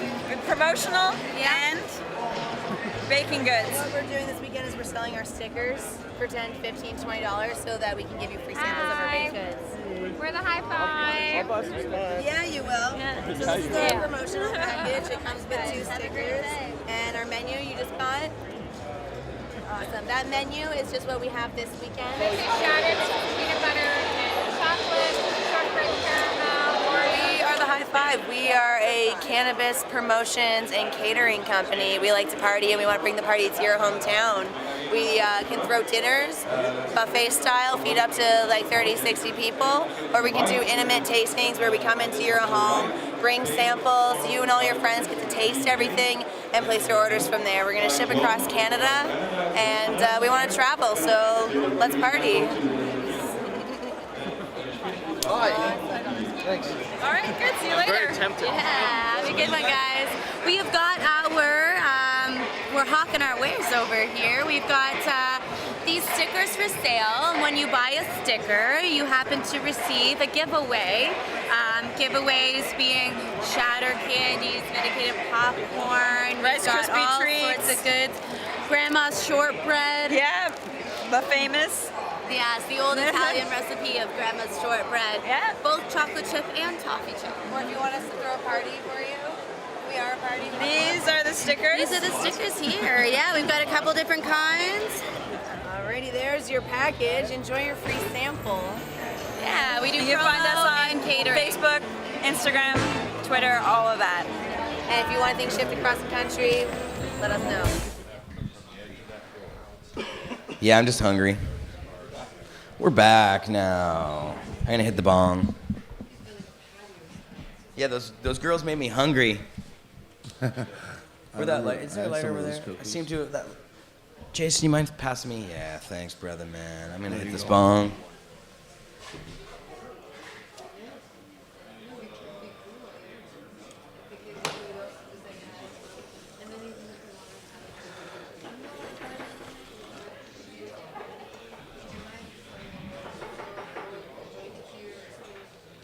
That's Duchess.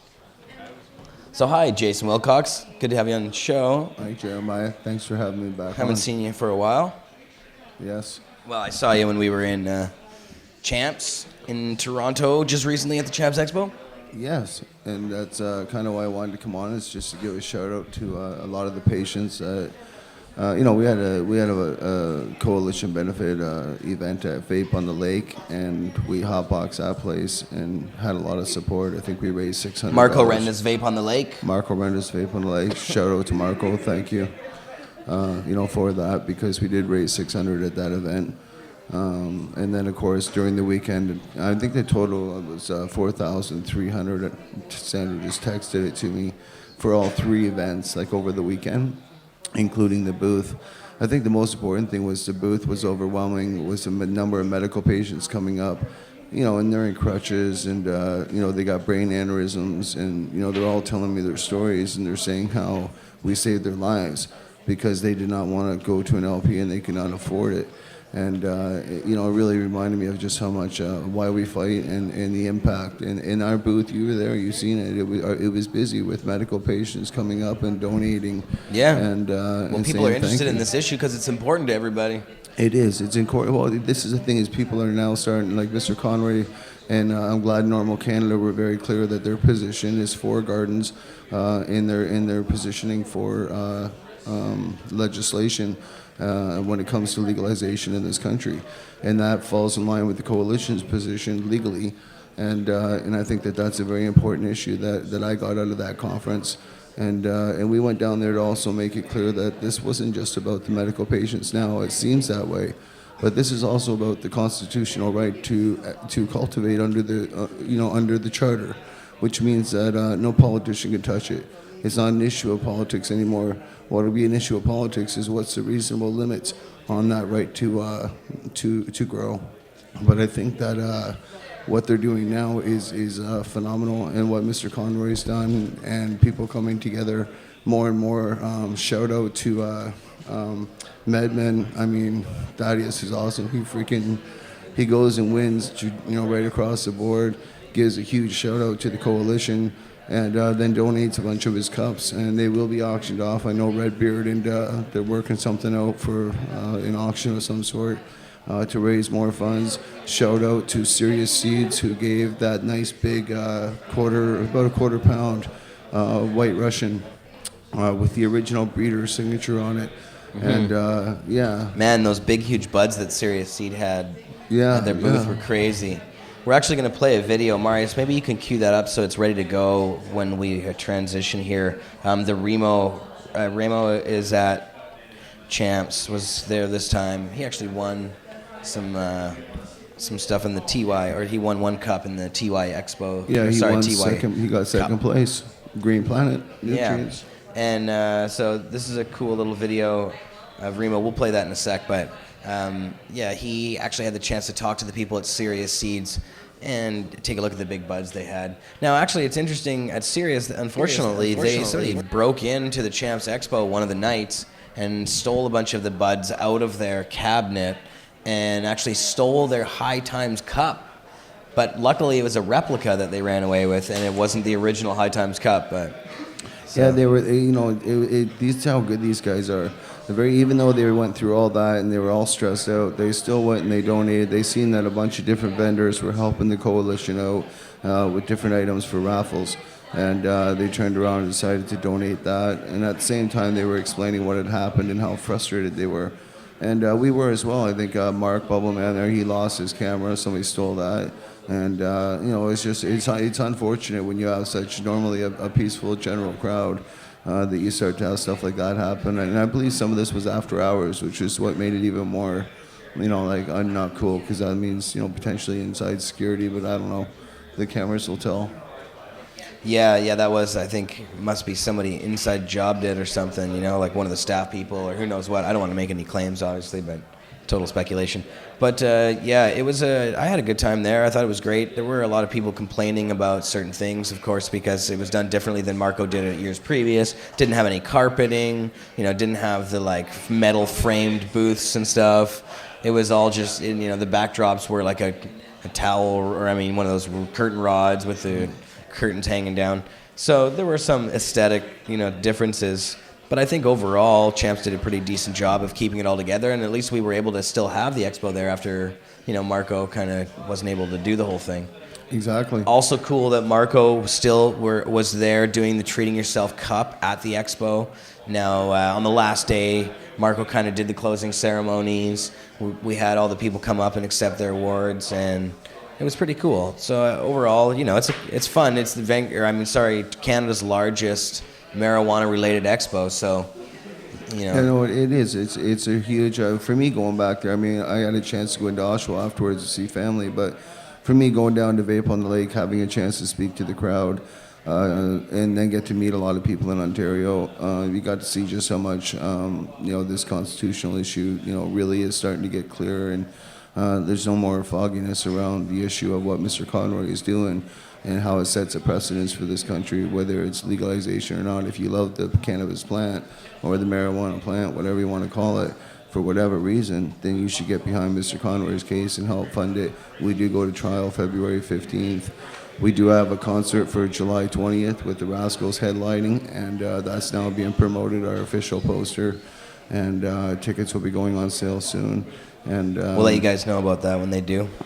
What's that? We'll let you guys know about that out there when they do go on sale. Absolutely. I would. Yeah, we're going to be promoting it a lot. Last time we didn't have the time to promote it as good as we would have liked to, and we're going to have the Vendettas on as well, and a couple other groups. I just don't know the other two. Ramos kind of set them up, but it's going to be another night. You guys have a lot going on at Fortune Sound. So very cool. That's a good spot for it. Yeah, we put up some footage today, so those who've not been there, they should check out Urban Remo's channel or my own channel and look up some of the Coalition Party footage. Yeah. And we're going to go to this Remo video. But actually, I just wanted to say before we do, I had a really great time last Friday when we broadcast the show live at Vapor Central. So I was able to actually do my show up on stage at Vapor Central. It was a really great night there. I loved having everybody there. It was a bit of a controversial show. We had Amy Anonymous on talking about Matt Murnaugh. And so Matt actually was kind of a little choked at me afterwards or said I was gossiping about him and stuff. I don't think he actually saw the show. But there was actually a bit of a little tussle. Well, not a tussle, but Matt and Jodie and I at the booth got into a little, where were you? We all kind of got in a bit of a, Matt was being a bit of a, Matt can be a bit of a grump sometimes. And I was also being a little confrontational, I think, when I was at the expo this time. I got in a conversation with a bunch of different people over things that I thought were quite worthy of arguing about. So but still, Matt, so me and Matt made friends after at the big party that Marc Klokeid threw, which was totally fucking awesome. That was a fucking kick-ass party. That party was seriously fucking awesome. I had a Central. chance to get one interview or two. We're gonna play interviews. a Dope Chef video featuring Matt Murnaugh, just so I can, so Matt knows I still love him. We're gonna play that closer to the end. We of the love show, you, though. Matt. I love Matt Murnaugh a lot. He's an amazing guy. He's wonderful.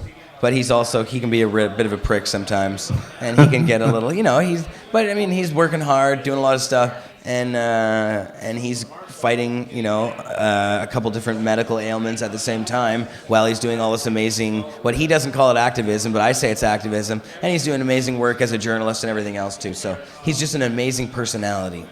and we do love Matt a lot. But this video now we're gonna go to is Remo, the urban grower, at the Champs 2014 Canada Marijuana Expo. Now he's talking with the folks at Serious Seeds, and some big fat buds are waved around. So check this shit out. Marius, throw that shit down. We're at the Champ Show here in Toronto, and we're I'm gonna smoke. I'm really good. Are you, Remo? Hi, guys. Welcome to Toronto to the Champs Expo 2014. It's great to have you at our stand. I can't help but notice this giant bud that you have in your hand here. What kind of cannabis is this? This is our White Russian. It's a cross between the original White Widow and our classic, the AK-47. Right. And as you see, it gets so frosty and can grow to huge buds. The one I'm holding actually is only the little version. The big one is right in the display, but I hardly can get it out. Holy shit. Can we look at that one? Should I take it out as well? That's a hard one to get out. Yeah, it's so hard to get out of the display because I have to move like it the around. big fish that didn't get away. I will get it out for you. All your fuse Holy extra. shit. I hope not to break it off. Come on. There you go. You know, I'm glad we're filming this now because I'm sure at the end of the weekend, there's not going to be much left on that. It's a nearly nice specimen of our White Russian. Wow. Legal. It's Canadian grown. It's here's the license and the display of it. So those are two legal White Russian buds, and it's grown for a patient, for a caregiver for patients here, because the White Russian is a really good medical strain, especially for pain reduction. We have had reports from patients, morphine patients, which has spinal cord injury, which are able to reduce their dose of morphine to half, and some even to nothing by smoking this as medical cannabis. And that's exactly what we're all about. Producing stable, uniform strains that can be used as medicine for all different ailments. I'm a pain patient for a hernia myself. Yeah. My preferred medicine is the AK-47. This helps me really to relax my back in the evening when I come home after a long day of work. And the White Russian helps as well. Really good. And for the woman, we have the Cannabis. The women once a month when they have real troubles with their stomach cramps and with their moodiness, you give them a little Cannabis to smoke and they're going to be all happy. Very good for husbands who have a frustrating week once a month. Okay, I'll keep that in mind. Is this entered in a contest here? This one right here we're looking at? Actually, this year we didn't enter our original strain, White Russian, but we entered a new cross we made. We entered White Russian Kush, which is a cross of this, the White Russian, with the OJ Kush. Right. And it has a real cushy flavor to it, and also grows really dense buds like this, but with a very cushy flavor and note to it. And yeah, we have high hopes because for me, it's one of my new personal favorites. I grow it at home as well. And it also helps me good with the pain, and it's a total different flavor from the AK, so I can switch between those two. Crazy. Is there any new seeds coming out from Serious Seeds? Last year we released the Series 6, which is still growing, getting more and more known with people now, and they are all very, very positive about it. And the White Russian Kush, what I'm talking about, is also coming out in seed form, but not very soon, probably next year, maybe in 2 years, because the main thing with us is we want stable strains, and to stabilize a strain you need time to backcross it, to get uniform plants, and that's why Simon is putting all his hard work in, but it will definitely take always some time until we release something really new, and then you're gonna hear it on our webpage, seriousseeds.com as first thing. Cool. Do you have any specials for the show? Here at the show, you mean strain-wise, or? Strain-wise, yeah. Or that's a White Russian Kush, and we have a special outdoor sale for the Series 6 because we want Canadian growers to grow it outdoor. Yeah. And that's why we sell it now for 20 euros less than normal here at the show. Really? So if you come here, you can save a lot of money then? Exactly. If you come to the Champ Show, you can save a lot of money on the seats. Nice. So is there any other shows you're doing here in North America, or is this it? Normally this is our only plant, only show we do in North America. We don't do the US shows until now because there's no seed sales, so I don't see the sense in doing them.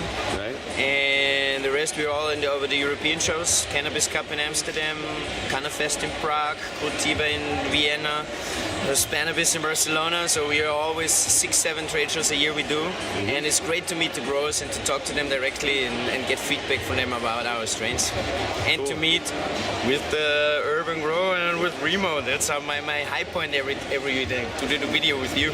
Cool. If somebody wanted more information about Serious Seeds, where'd they go? They would go to our webpage, seriousseeds.com. My tip is, guys, if you want to get some really good growing tips about growing cannabis, go to Urban Grower Online. Thanks, man. That's awesome. You know what? We're going to have to go blaze after this. We definitely have to. But in the meantime, you know what we got to do? Make a butt selfie. We got to roll a fat one, but in the meantime, keep watching Urban Grower and Urban Ramo for more weed videos from Toronto. Have a nice day, guys. Bye. Aloha. I guess we're back, are we? We're all good? No frozenness or anything? It is a little chilly in here, but we're not frozen at least. So that was an awesome bud. You're cold? I was just joking. I was talking about it freezing. You know, you didn't get it. Never mind.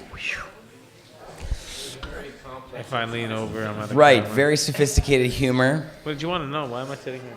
Yeah. No, the video didn't freeze, but I was a little chilly. I got a Snapple bottle here because we're going to turn this into a bong shortly. There you go. I like Snapple a lot. It's always been one of my favorite drinks. That was Expo. basically just under a quarter pound, one of those branches. That was what was donated to us for raffle. And that was, of course, a big draw to the booth. Big shout out to a lot of our volunteers like Justin and Mary and Sandy. There's so many Ontario volunteers and reps that stood up and volunteered their time for the weekend. Again, they don't get paid, so they're volunteering just like the rest of us. And, the fight continues, and it seems like the message is getting more wider as to what we're doing. And most importantly, we're getting more and more industry. And ultimately, it's going to be a very expensive case, and industry needs to step in and pay for it. So we have people like John that was there destroying people as well. So maybe John can tell us a bit about his donations and what he's done. So I know we got some more meditainers in. John? What do you mean, like? You got meditainers in, do you not? Coalition meditainers? There's some coalition meditainers, yeah. Well, people in Ontario were going nuts because I only brought you brought 20 and we ran out. That's what I had left over from the original 200. I had like some saviors on the side just in case, and so I brought those and donated those. So that was kind of cool. So there you go, everybody. Instead of calling me and asking me, just email him. Go to our website, mmarcoalitionagainstrepeal.com, look under team, and there's a list of the national representatives, and you'll see John, and you email him. Hi. And he can tell you where to get a meditainer because it's his department. So, yeah. Whoa. Sorry, but I need to put that on you, dude. Everybody's calling me for one. I'm telling you, they do. Well, they're not in yet. There's another 288 coming, ordered by the coalition. So they will be arriving, and when they arrive, I'll make it a public announcement on it here on one of the shows. Plus, we'll put it on the coalition website, and they'll be available.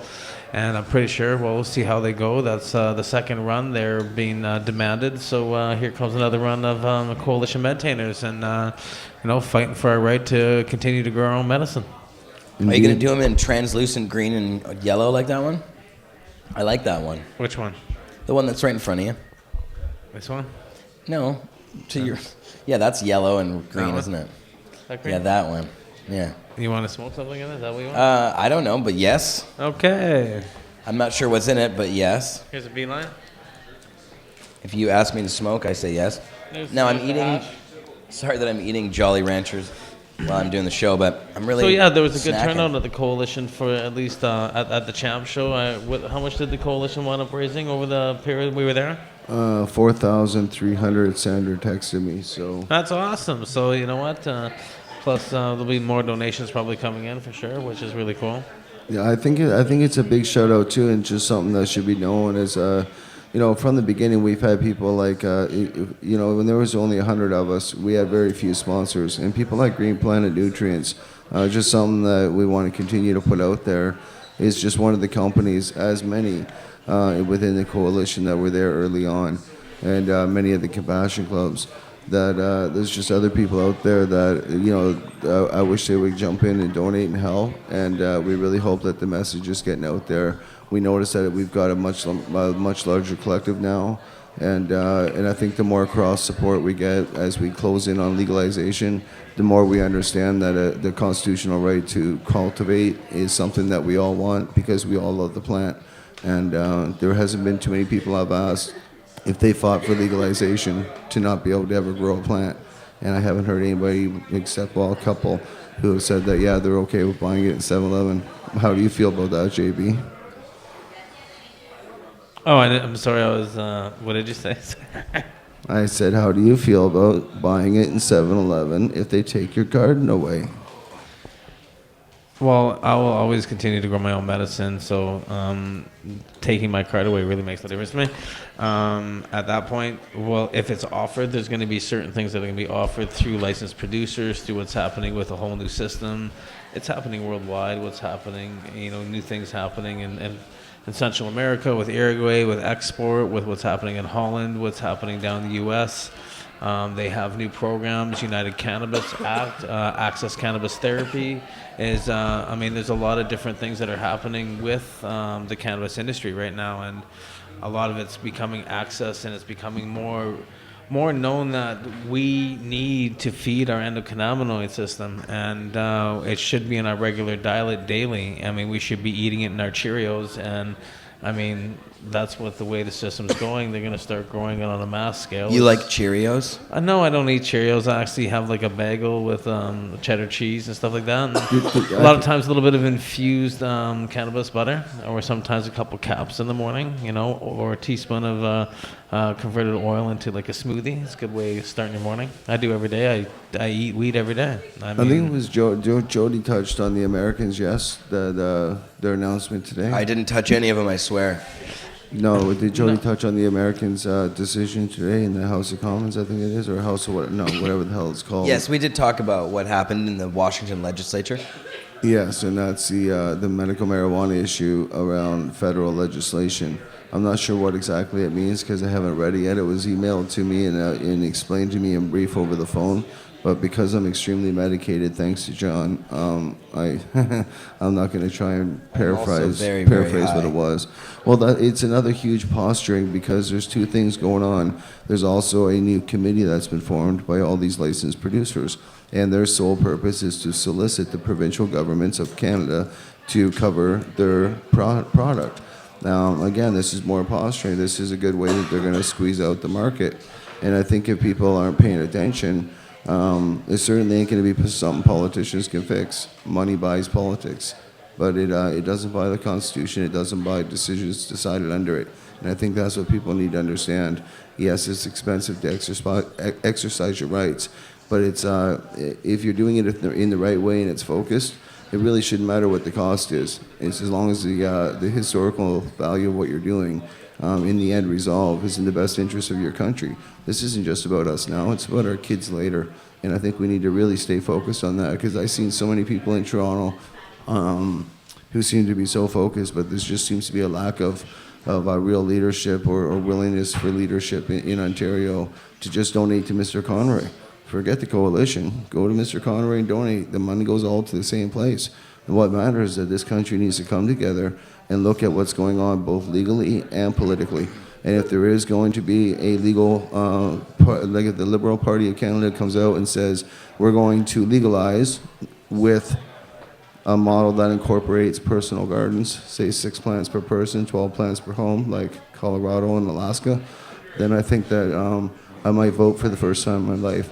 But that being said, to date, I haven't heard anything other than the young You want the liberals. Redbeard piece back here? Yeah, please, thank you. This is the Redbeard piece. John whining for his bottle. Thank you. So, yeah, Jason, I don't want to. I'm gonna have to move on here pretty soon. But if people want to help out, tell them the website address one time here. Just Google MMAR Coalition and you'll get us. And yeah, we're out there. We're not hard to find, but we're certainly wanting to keep the noise Google going. us. If people can't afford to, say, give a financial contribution, what's the best way for them to help out? volunteer, just share the message, and just make sure we stay focused, because every person that knows, they might know somebody that has money or that's willing to help, because we all know somebody that has cancer, MS, HIV, whatever, spinal cord disease, whatever it is that you have as a medical marijuana patient, that's something that matters. And I think we all have somebody in our family that suffers from ailments. And if this medicine was made legal and easily accessible, then we're doing this country a service. And I think it's our job as activists, and it's our job as patriots, if you're a patriot to this country, which personally I am. But anyway, Jeremiah, I'm not going to rant on your show. You guys get back to having fun. I got to get out of here because you guys already got me freaking medicated as always. So I'm out of here, man. All right, my friend. Thanks as always. For coming on. And Jason Wilcox, yeah, everybody, MMAR thank you. Coalition Against Repeal.com, I believe. Donate to Mr. Conroy or donate to the coalition. Google MMAR Same Coalition and check out the different reps that are there, and contact any of them in your region. Thank you. Yeah, thank you, my friend. Thanks again. Awesome. All right, so we have more. There's Johnny B, but I want to bring the weed guy out here. The weed guy to the front desk, please. Weed guy to the couch. I'm eating Jolly Rancher chews that we have now available in the Cannabis Culture Lounge, the BCMP Lounge upstairs here, in our snack section. I just wanted to be clear that while we were at Champs, at booth 407 and 506, Bubbleman and Meditainer Canada, we were hitting the D nail something hard solid. Vaporizing was allowed. So That's right.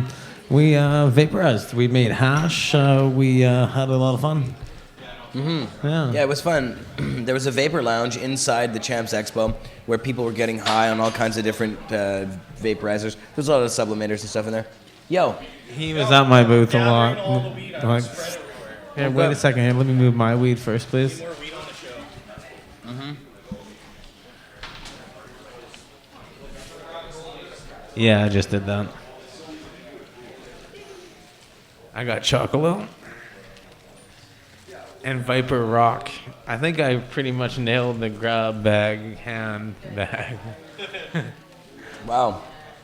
I reached in and pulled out probably the best two strains he had. Stuff. I have some from VIP. Thanks, Mark. You know those MedStar guys?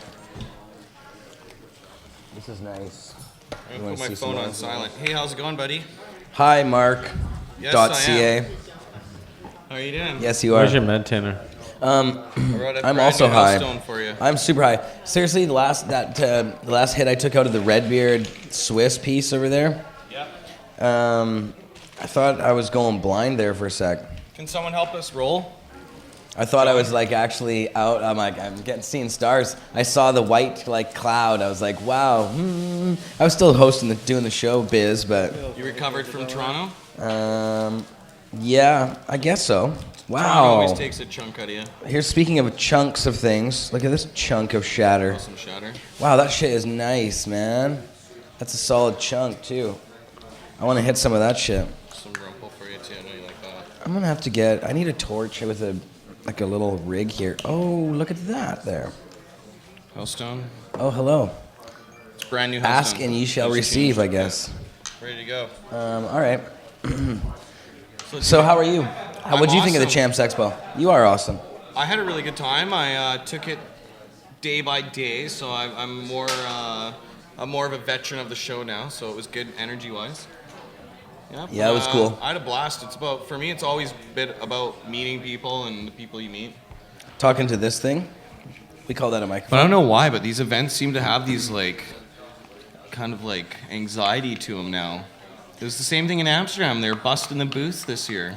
Or last year, in November last year, right? You think the anxiety is due to the them police? Arresting people? Yeah. But there was only one arrest outside at this event. No, and Enrico got arrested the 2 weeks before.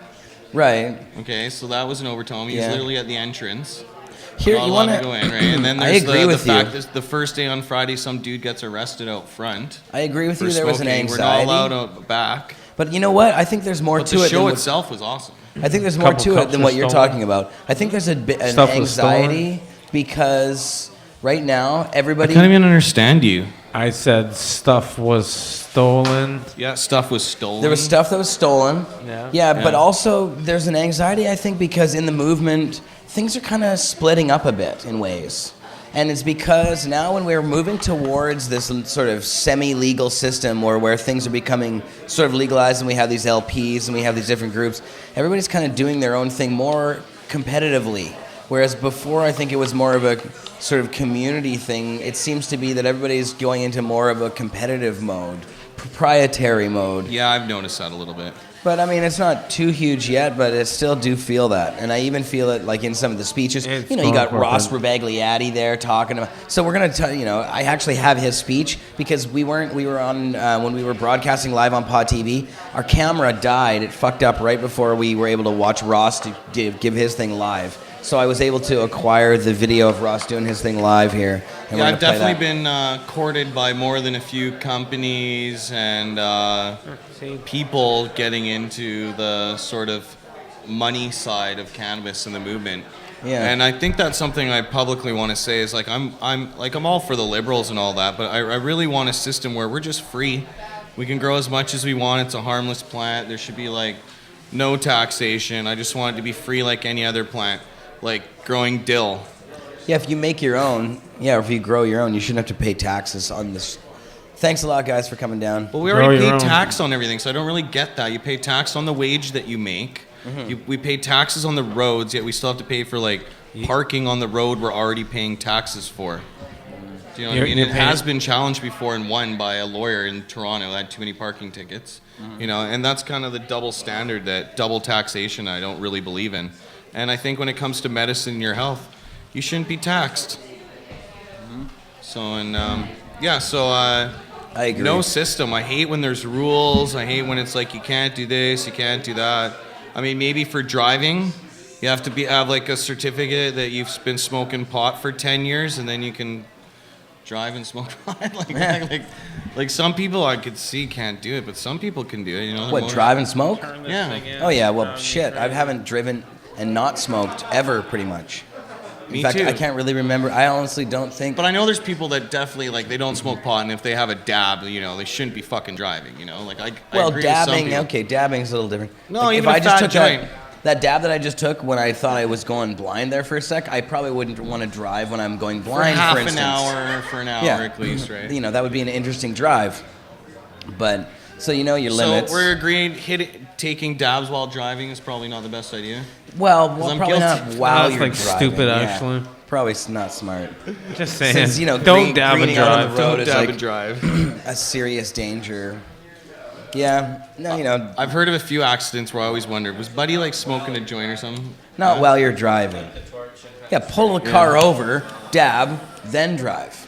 All right. Yeah. See, so there should be some rules, but only applied to that. Of course.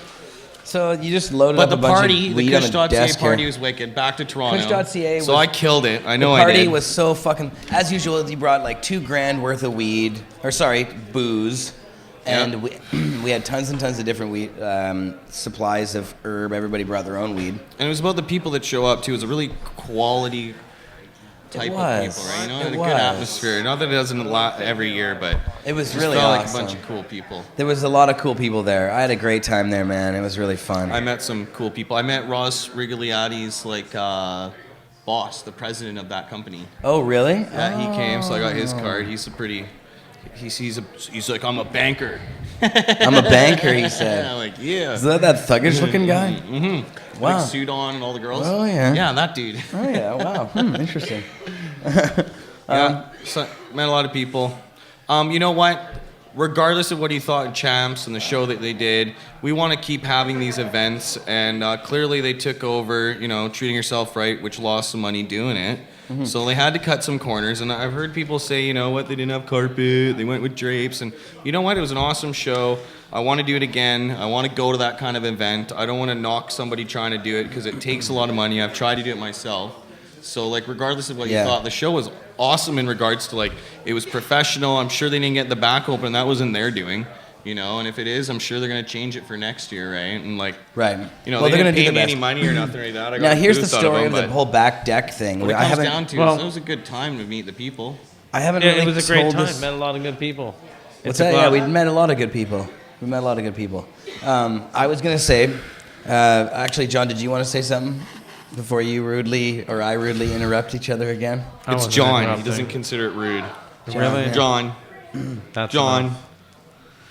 Okay, I was going to say, the story about the back deck area where we usually smoke pot out there. Where all we my have memories for 4 are? years. Yeah, where all the good memories are, exactly.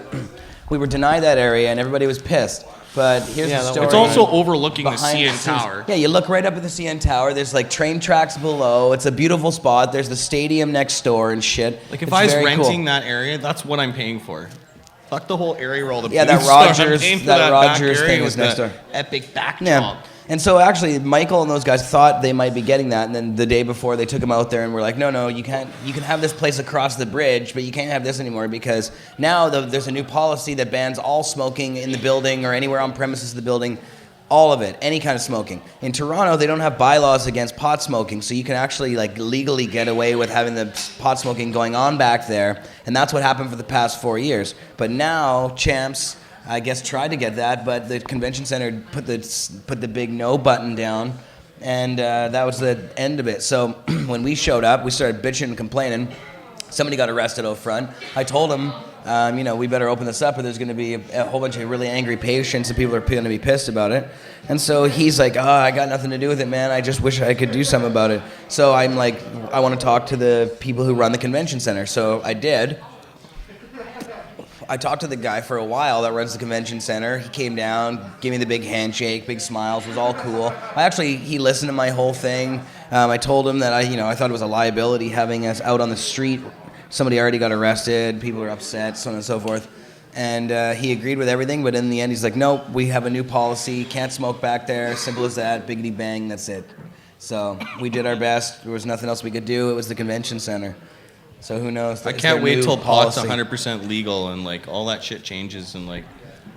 We could vape inside the building, so that's not so bad. It was good that way. That's what I was just gonna say. Well, at least we got to dab a lot. Yeah. The D-nail was awesome. Yeah, the D-nail was like going. What's up, Marius? My favorite booth. Are you okay? Oh, it's everybody's favorite booth. Marius wants a joint. Oh my God, I'd be choked too. You want butter rip? Marius is getting the butter rip. Marius should get a butter rip. Hellstone butter rip. Yeah. Sorry, Marius. Sorry, Marius. I didn't offer you some hash. I apologize. That's just you, John. So we're gonna take. What do you mean I never do? Here. Oh, poor Marius. So we're gonna turn the Snapple bottle into a bong. Right now, before our eyes. Right before our eyes. Well, I'm gonna go rinse it out. Put some water in it. But before we do that, I think I wanted to play a video here. We talked about. There's Holly. Hey, there's Holly Bear. Hi, Holly Bear. How you doing? Oh my God, there's a cat. It's going well, Holly. How are you? She just got off work. How'd the picture thing go? How was work? Where's the pictures? What picture thing? What pictures?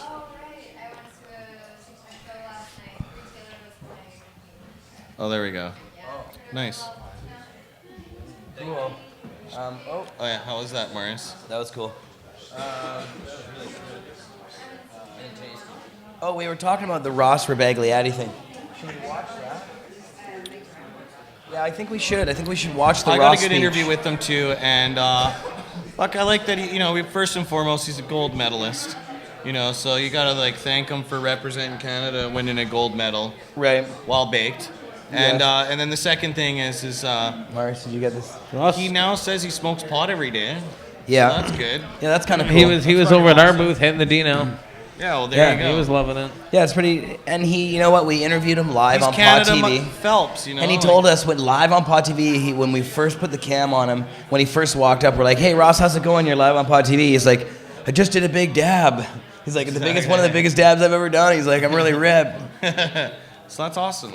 So he seems like he's I don't know being if I cool agree about with everything. Selling blended weed and all that shit. But. Yeah, I don't know about his business practices, but unfortunately, when we were live on Pod TV, we lost our Logitech cam. It just conked out. As a so we weren't able Canadian to gold see. medalist, just admitting that he smokes pot every day, that's fucking good enough for me. So yeah, I don't care what he does business-wise. I'll smoke his weed until I'll give it to you straight. We gotta didn't get our hands on all these corporate weeds. Yeah. We should have a corporate And cup. he told us he's We can have all the cup. corporate weed. He said he's working with different LPs, and he's just kind of like an umbrella corporation who's working with these different ones. All he the doesn't LPs know. I know buy he's like, street weed. Yeah, he's like, one yeah, I've heard exactly. has been like, Well, and we he's just a can't keep middleman up. again. So Every it's just single one I talk branding. to. He's just branding. Even the patients tell me that. Remember that big guy that was rolling around with Remo? Do you remember his name? He had some... Big guy? I don't know, he's rolling around. Tiny? With a whole bunch of different... I don't know his name. I think it's like Mickey. Mickey? I don't know. He drove Remo around and stuff. Okay, but cool. He had like those white containers with all like the LP weed or whatever. One of the Oh, LPs I didn't made. see that. I want to see. Somebody said root beer in the chat, and that a root beer. That's funny, but it looked Root like beer? root beer, and now I'm thirsty for root beer. Root beer, root beer. Okay, well, let's go ahead and play What was this. your favorite moment of the weekend, though? Favorite moment of the weekend? Yeah, what'd All you the do? weekend? Yeah, the whole goddamn weekend. Well, I can't tell you about that one, but.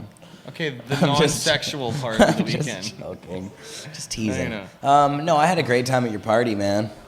Quit sucking up to me. What else besides the party? Because that was just awesome. No, that really was. Oh, so you want like That the really greatest was? moment? Okay, never mind. No. I'm serious. That was a really awesome part of the whole thing. I had a that's good time at the party. Actually, I had to say, I wanna maybe do a maybe rooftop when I did party my next show, I really liked doing my show at Vapor Central yeah, on that was cool stage. too. I was there. That might have been my favorite part of the whole thing because I really like. Even though I wasn't on the show and you told me to come down and be on the show. I'm sorry that I wasn't able to squeeze you on. I was did 3 filming. fucking It's fine, hours, I was filming. and unfortunately, we just weren't able to squeeze everybody in. But actually, in the end, Mike Rita was so awesome, comedy show that Yeah, he's funny as everybody hell. was smiling, You and can't it shut didn't him up matter that anyways you. if you wanted to.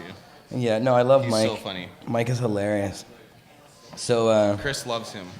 Yeah, and in the chat, well, I did like the orgy at VC as well, but that's what the chatters are saying. Yeah, no, we put that all on Pot TV. I can talk about it. Didn't we? Didn't we film it live this year? I don't know. I was out of it. I don't remember. You were high on Pleading nitrous. the fifth. I was high on happiness. Certain amount of happiness, you just black out. I just ate a Jolly Rancher. Okay, I'll take it for you. Here. So, Marius, let's go ahead and watch this Ross Rebagliati thing. Now, Ross gave a live speech, and I want to know what the chatters think of Ross. So, you guys tell us in the chat when Ross is done what you think, and about his plan and everything. So, go ahead, Marius. And we're about to move into a new and different realm. Some of you will remember in 1998, cannabis kind of burst onto the scene as a performance-enhancing drug. I don't think I anticipated that, but it was a welcome development nevertheless. And now it's my great pleasure to introduce to you the man who brought it to Canadians' attention and to the attention of the world, Mr. Ross Rebagliati.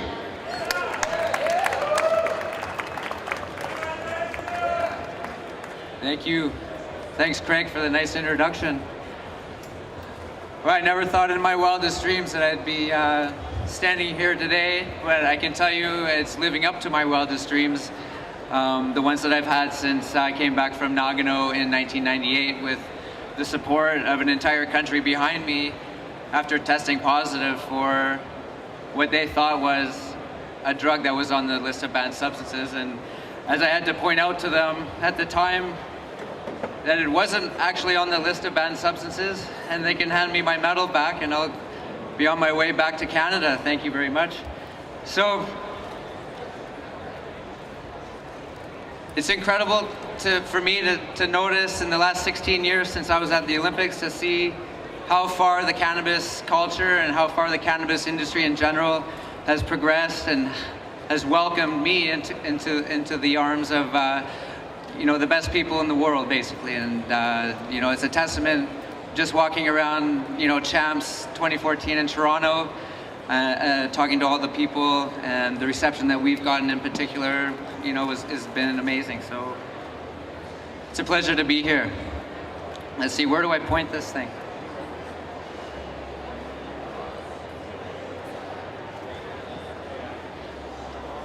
The dawn of snowboarding. Kind of like cannabis, it wasn't always allowed. And I remember in the 80s, I started snowboarding in 87. We weren't allowed to snowboard. It was incredible. Like, how can you say a sport's not allowed on a mountain or at all? And so I lived through snowboard prohibition. And then as soon as they lifted snowboard prohibition, there's all companies all coming from around the world, starting snowboard companies and paraphernalia for snowboarding and creating a whole fashion and a lifestyle and a culture around it. And I see the exact same thing happening right now here. It's an exact parallel. We're seeing the end of prohibition, in my opinion, coming in the near future. And we're all here and we all recognize that, and I think it's fantastic. Training in cannabis, my two favorite things to do. It's Medicaid and then train. I remember, I don't know, I worked out 6 days a week, 3 days on, 1 day off when I wasn't competing. And each workout session was between 2 to 3 hours. You know, so you're pulling almost 20 hours a week in a gym. And at first the motivation is there, but after 6 or 7 years, 10 years, you start to need the extra motivation. And I found like a big rip off my bong in the morning gave me that motivation to go to the gym again and again and again and again. And in a roundabout way, I ended up actually getting pretty competitive. Even though some of the guys were a lot bigger than me, I was able to pack on muscle, body mass. I was able to keep my appetite where it was supposed to be. I was able to sleep the amount of hours you're supposed to sleep, wake up in the morning early so I can do it all over again, and start my day off with a nice rip of motivation. So in a roundabout way, I can actually tell you for a fact that it is performance enhancing. There's no doubt about it. Nagano. So this is a long story, but I'll just cut to the chase. I did 3 drug tests before I went to Nagano, and I didn't get any news back, so I felt like I was doing what I was supposed to do, and I had stopped using cannabis for myself prior to that in June, and my last drug tests that I did were, I believe, in December or possibly even in late January. And I got to the Olympics, and I had great training a couple of days before my event, and I had a great event where I won. I did a drug test again right after that.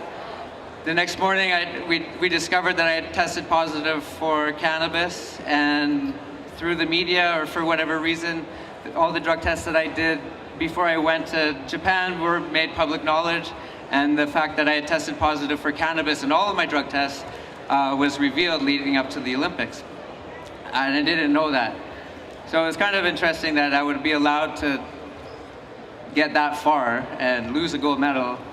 But in any case, you know, the secondhand smoke story was a totally true story.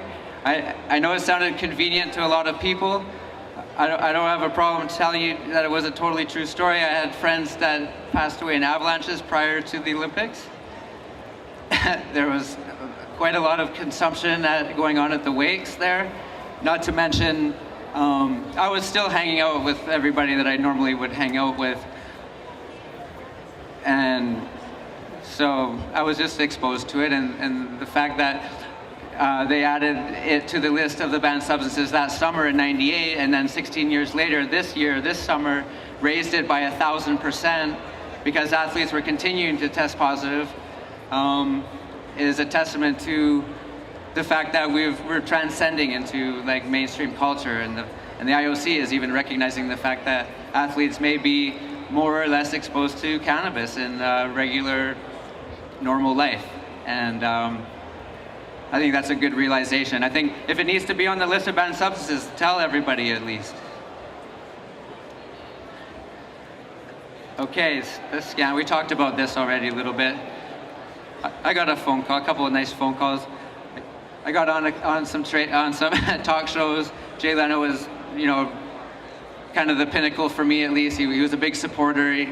He you know, it was just a good experience to go through what I did and then come and have Jay Leno. It was great. I've done a lot of things since the Olympics to try to like boost my career. One of them was, you know, to run for MP. I did that about 5-6 years ago. against, I guess I was against Stockwell Day in the Okanagan-Coquihalla riding. I ran for the Liberal Party. I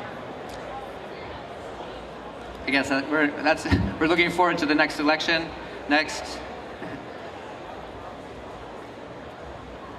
So I do continue to use cannabis on a regular basis. On a regular basis, and I can't stress enough what that means. It's constant. From when I wake up in the morning until I go to bed at night, I'm always, whether I'm using one thing or another, it doesn't matter. There's something cannabinoid going into me at all times. I feel like it helps me out in my everyday life. I do have nagging sports injuries. I do have a form of arthritis that's been passed down to me through my father and his family. In any case, it's a part of my life. It's a part of my everyday life. And I'm proud to tell you that. In the beginning, I didn't know what to do. I was kind of faced with the idea of corporate pushback, losing sponsors, embracing an industry that was still fighting, hard for, to exist against the laws, and quite frankly, I was scared to death. It took me a long time to come to terms with, who I was as a person and the people that I wanted to surround myself with, and I feel like I made the right choice. We don't really need to talk about this. We created a company. It's Ross's Gold. I think everybody pretty much understands we're creating a distribution of medical cannabis across the country. In Canada, we're going to be focusing on the patients who are most in need.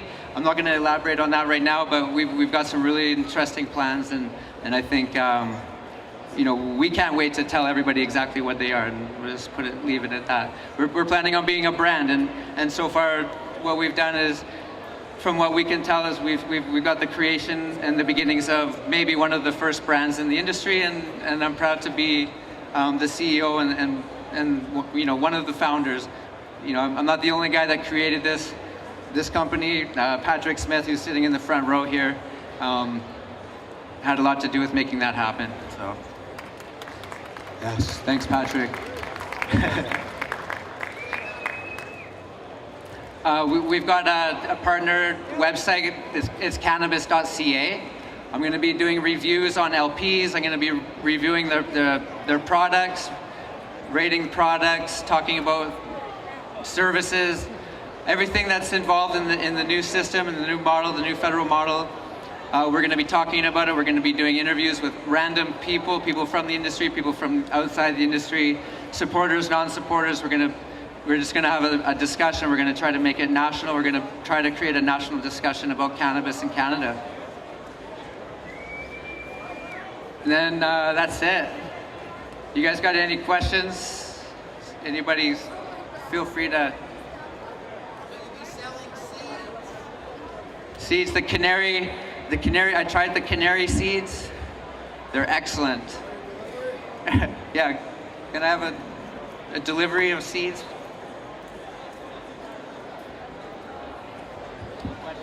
So I have a handheld microphone here if anybody has questions they want to address to Ross. Thanks for getting behind it. I really appreciate it. Questions for the speaker? Anybody questions for the speaker? Questions for Ross? Here's a question. Why do you think eating hemp seeds is such a good thing? Yes, it's wonderful that you'll be providing high-grade medical marijuana to patients. And will you also be selling via the seeds any of the strains that you promote?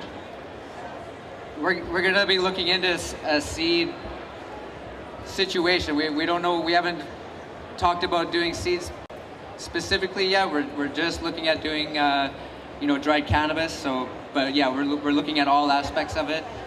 Seeds obviously is an important part of what we do. What we have here, speaking of seeds, I mean, this is a great example of what you can do with cannabis seeds. The singing canary, hemp seeds, they've got, I mean, these things taste great. Omega-3s, it's like superfood. Like, athletes should be eating this stuff. And athletes do actually eat this stuff. I eat it. So extracts is another big part of, what we're going to try to educate people about, and Health Canada in particular. And, we see the edibles as being the future, and the new clients and the new patients that the cannabis industry wants to attract are ones that aren't maybe used to combusting a material and inhaling it. And I think that offering extracts is obviously a healthy way to take your medicine and a healthy way forward. Question, Ross. We were talking before you started about how cannabis helped you identify the zone that you wanted to go to when you were in competition. Can you talk a little bit about that? Sure. Yeah, that was a good question. We talked about focus and being able to train your mind to block out everything and just kind of create a situation of reflex where if something happens, like if you're driving down the road, you want your reflexes to be the right reflexes so you don't crash, and it's the same thing for racing. And I found that when I was snowboarding, and I have to admit I never actually used cannabis during a competition, and I chose to not do that because it didn't help me at that moment. But during training, when I was in a relaxed situation, I was able to get into a zone and focus and feel like different things that I wasn't, as aware of otherwise. And it trained my mind to think about those things, even when I wasn't, being medicated, or even if I wasn't medicated. I was able to still remember how and what to look for, and in a roundabout way, it helped me focus and block out things that I wouldn't have, been as acute to noticing. So for me, it was a way to really fine-tune and get those hundreds of seconds that you need to, win races. So. Hey, Ross, I have a question. Without revealing your business plan too much, are you planning on providing affordable medicine for patients that can't afford the higher end? Absolutely. Thanks, Redbeard, for that question. We are developing a plan that I sort of touched on earlier to create a system that would, in effect, draw profits from our company to create and provide cannabis to the people who are the most vulnerable and who need it the most for different reasons. And we'll try to figure out a qualification process, and in some cases it's obvious who needs it, and we want to make sure that the system doesn't get abused. But in any case, yeah, we're trying to create a system where we can provide medicine for free in some cases to as many people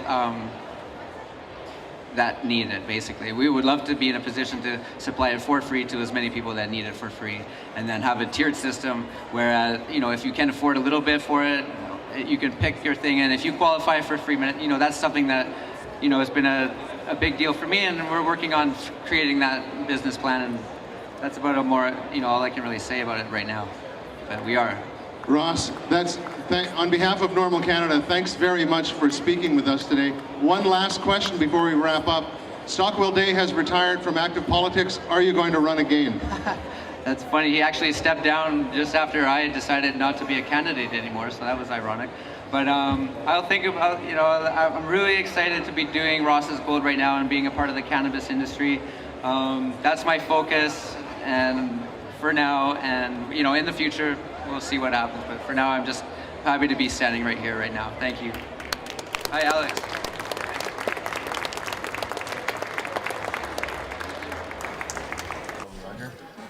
Yeah. I like people who don't have any hidden agendas. You know, man? Oh, we can say I'm going to Tracy Morgan tonight. You can't say it without talking to the microphone. It's not on yet, is it? Oh, yeah. We are live. Hello. I'm not on. Lost it again. I like Now people who we don't have are. any agendas and are fucking good shit. We're live again. Oh, but they're... You're slowly getting I'm going to Tracy Morgan tonight. Wow, you're pretty loud. That was funny. That was fucking trippy. Wow, wow, wow, wow. He better be Say funny. No. So you going to Tracy Morgan tonight, are you? Yeah, the Commodore. I like to go to anything in the guy. Commodore. Whose is that? Did you see that? Is that yours? Yeah. What? I want one of those. That just went through the test. It's called the cute pipe because everyone says it's cute whenever they see it. I want one of those. Why? Because it's... Huh? Well, I just want something to Thanks smoke to dabs Flav, on. 41. Flav. My extracts on. Flav handed me I was this going to little show pipe on the here. air the pen that I was given from E-Smoke Canada or something. I have a dab pen from them. It's like looks like a G pen. Works like a motherfucker. It's awesome. Works like a motherfucker. Yeah, I've been smoking it everywhere. Everywhere where you shouldn't smoke it, be smoking. Yeah. That's where I've been smoking it. Misunderstanding. I've been trying to do it in as many places where I'm not allowed as possible. That's the best thing about those things. See if I get in I trouble. got an E-roll. And I haven't gotten in any trouble. You seen those e-rolls? And I've literally used it everywhere. Yeah, that stuff's awesome. Oh, I haven't tried this shatter yet. It's so good. See, that's why I need a dabber. Light this up. What do you mean? Just put stuff on there and begin. Really? All right, let's do it. Want some full melt bubble? How much of the shatter are you supposed to hit Marius, at how you once? doing down there, buddy?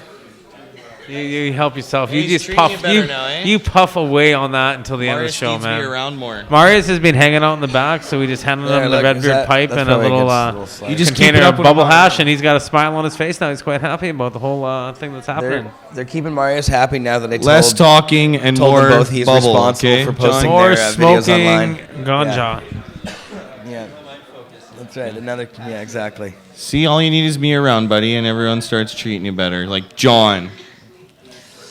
I think everybody pretty much knows that What did John just do? comes by and hands out. What did he do? Hey, what did I do, Mark? Huh? Mark, tell me. Well, that's so funny. It's not smoking jersey. You're permitted to vape. I'm just places. leaving it out, Well, out it's there. kind of like that, yeah. But people What did still John try to not get mad do? at you, but that's exactly why I feel so emboldened, because yes, it is actually legal to consume through vaporizing. Well, it's illegal to possess the thing I'm consuming, but Well, the thing is cannabis is safe, and like Just I resin, think man. people It's good compare for it to tobacco, and that's the problem. That's like the differential here. right, that needs to be relighted, lit. Do you have a torch? All right. There we go. So that's too much. There we go. Anyways, we have more videos here. I have one more video from the Champs Expo by Dope Chef. That's the Matt Murnaugh video. We're going to watch that later on in the show. But we have a couple other videos too, Marius. I sent you... Do you have any Kush.ca party videos? Oh, yeah.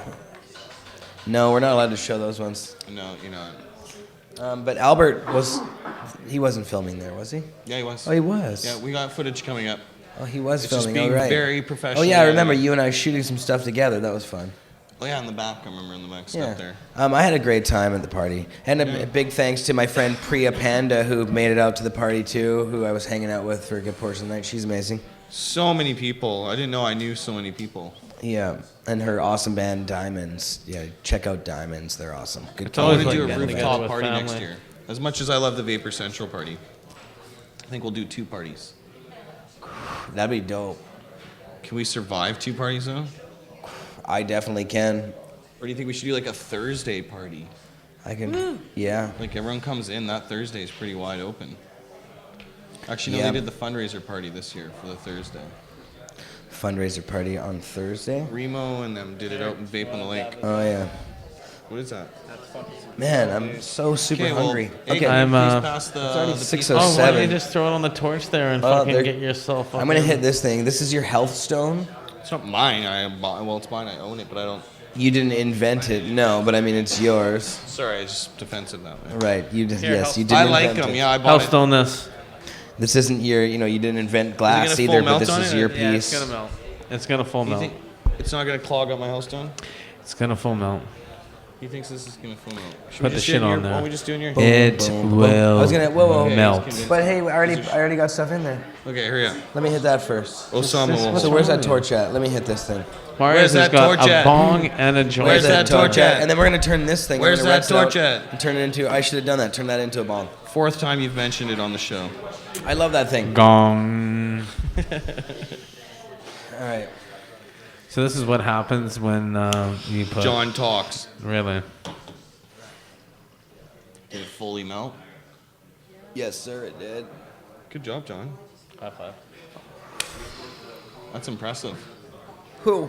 Full melt in the Hellstone, John. That's some impressive full melt there. It- What was Oh. Weed. it? Huh? Kush. Can I have one? Yeah, sure. Can't hook me up. Whew. In the Hellstone. How was that? That was pretty awesome. Wow. Okay, my turn. That was pretty damn amazing. Oh, this one out. Got some I'm super high now. some stuff. Yeah, so I'm going to Very Tracy cool. Morgan. I can't wait too. So that's gonna be awesome. He's pretty funny. He is funny. He smokes pot, doesn't Hit he? it. Does she? You should He's bring her like, some you weed. know, he's probably like the 56th funniest comedian out there. I'm just joking. He's a good comedian. Hit him hard. No, I like Tracy Morgan. It's at the Commodore, so I can like smoke weed. He's funny on that You don't show wanna that he was finish up? on. That was funny. There's a little bit left. Not Saturday Night Live. Although he was fairly humorous on that as well. But yeah, does Tracy smoke a lot of the ganj? Maybe we can get him down here to puff down. I don't know. We'll put it on him at the show. It's a really small venue. That's why I like Commodore. And they don't really hassle you too much about the weed. Commodore. Nice. Okay, hold on. I just want to look at them shows. It was done. Hey, Josh, you want to bring me my drink, buddy? I'm dying. Okay, I want to see the CTV video. So, this is what we're gonna play with video here. Now, on the show before, Mark, you brought Mark.ca. You really are coining that. Mark.ca, I love that. Mark.ca. You have to get that now. All right. How do you get Mark.ca? You gotta buy it or something? Yeah, something. Here's your pipe. I love Mark.ca. But you brought, I think, you were hanging out with him maybe, or maybe I'm wrong, but William Van de Graaff, the former police officer. Oh, we Bill. blazed with him on here. I Yeah, got a Bill. video of him. Yeah, we brought you. First time he's ever blazed publicly. He blazed on cam on my show for the first time ever. High five for that, man. Yeah, That's, that was I dope. put that on video on one of my Yeah, my I YouTube remember videos. that video. That's how I knew you were here for that. Now, Yeah. he has actually been getting some press because in Winnipeg, he's opened his own vapor lounge. Seriously? Yes. We honestly, we broke him out, buddy. Yeah. Because he wasn't down to go public, and then I know. just got him so blazed beforehand. Yeah. And then on the show, he just took it out of my hand. Yeah, he 'Cause totally we were did. chatting away. And He's then, like, fuck "Whoa." it, whatever. He was right on the show. We were just like passing it back and forth. And he just was handing the joint back and forth. And then he grabbed it and he just was like, Yeah. and he's like, fuck it. Yeah. Yeah, it was so funny. Yeah. And then after that, he was puffing hard. But That's so hard we're for a gonna- person like that to do. It is hard. So well, he's good a on former him. police officer. So not only was he, not I he seen the Facebook smoking weed, but now he's opening a goddamn lounge. So we're gonna fly there or what? Yeah, I'd love to. I have to go back east maybe in a couple weeks. So if I do, I got to do a little back east tour. I don't know. I You should don't come know. see Jim I'm not sure if I can throw Toronto, that down, June but- 26th. You should come to the conference. But so In Toronto. let's play Green this. West I have Conference on a the clip here from 26th of June. CTV News. Sounds Marius, go ahead and throw the CTV News clip on about Bill Van de Graaff, former police officer, and his awesome vapor lounge. Sick. Good job, buddy. That's our homeboy Bill. Oh, and he's coming on the show next week. Maine bills itself as the city's first marijuana smoking lounge. Ben Milcher is there and joins us now. Is this place legal? The people who run it think so. They haven't had any dealings with the city or law enforcement yet. But one of the directors is actually a former staff sergeant with the Winnipeg Police Department. He invites his former colleagues to come down and see firsthand what this place is all about. Spark up a joint in most Winnipeg businesses, and you'll be asked to leave. But not at this lounge. In fact, that's why it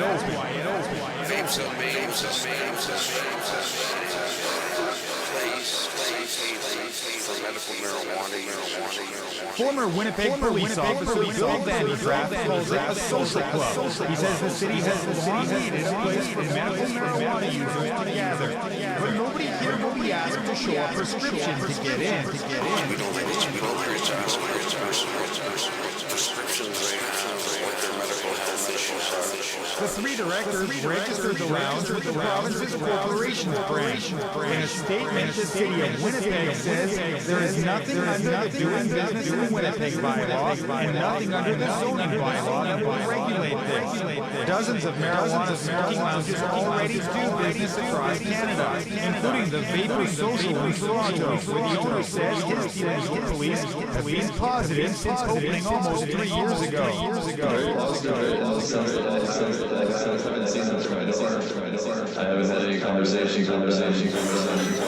Vapes on Main will offer the use of bombs and devices like this marijuana vaporizer, but customers will have to bring their own marijuana. They say there's nothing illegal about what goes on here. We will deal with the authorities if they have any questions. If they just want to come in, just want to continue to see. The business encourages donations, but says nobody will be turned away if they don't have any money. The directors say it's not about making a profit, but providing a place for medical marijuana users to come together and smoke pot and share their common experiences. We saw the statement from the city of Winnipeg. What about the police? We reached out to Winnipeg Police today. They got back to us late in the afternoon to say they will probably have something to say about this tomorrow. So stay tuned. All right, thanks, Ben. CTV's Ben Milcher reporting tonight.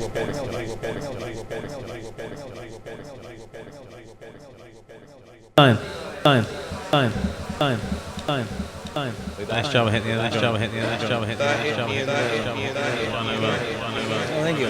You're a log jam. Check. All right, cannabis culture, repping hard. Too really fat, too really big, and too loud. Smoking. Yeah, it is getting smoky in here. Here. Come on, Bubble, My Little Pony coming in. How's the sound?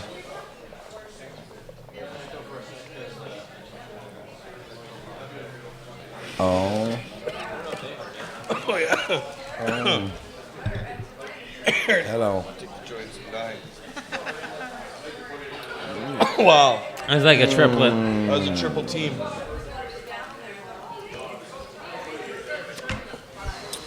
Yummy. That's awesome. Wow, that's quite the joint. It's a longie. It's a longie. It's an extendo joint because it's not one long paper. Thanks it's to Josh. Two I forget his small buddy's papers name. put together. If I can roll two fatties. Who did this for one? Who Lucky wrote this? Dragon. Josh. You Josh wrote this? Oh, you guys. Oh, Yeah, nice crew, fucking work, yeah. boys. Two This thing's fatties. stellar. Flying Club. My good friends. Wow. You got a lot of friends. Yeah, I do. I have a lot of I friends. didn't even know I'm that. blessed. They said that they need me. Like, hey, we know you. All right. I like that I can Lots of weed crash on a lot of smoking. people's couches. So all what around the else? world. What else we got here? That was That's wealth to me. Bill Vandergraft. So right before the thing there, before we went to the video, I was trying to yell that Bill's coming on the show next week. Really? Tell us Yeah, more. I'm gonna have Bill on the show next week. What's Bill gonna talk about? Yeah, he. His lounge. He's got a vapor lounge. Oh, that's awesome. Echoing. What's going on? Sorry. You cutting No, John's no. mic? I was echoing. Sorry. Oh, they guys. heard it before? Oh, I see. Okay, cool. That's so fine. We can cool. announce it twice. It's so fucking awesome. Yeah, but yeah, it's cool that he came on the show before and smoked, and now he's doing this vapor lounge thing. But yeah, he'll be We there broke to him talk in. about why We're he's doing taking it. credit for that. We're gonna ask him. He was actually going to come on Can you this please week's ask show. him? What? Ask him if we broke him in? Just like, yeah, just do you think that we spurred him on to being more public and Look at this giant joint. champion joint? Thing's huge. The bathroom back there. Yes, the U.S. House. What was it now? They were deciding that we just announced it earlier on the show. Oh, right. It's that they're not going to allow the intelligence agencies to waste a bunch of cash going against medical marijuana in the states that have legalized it. So.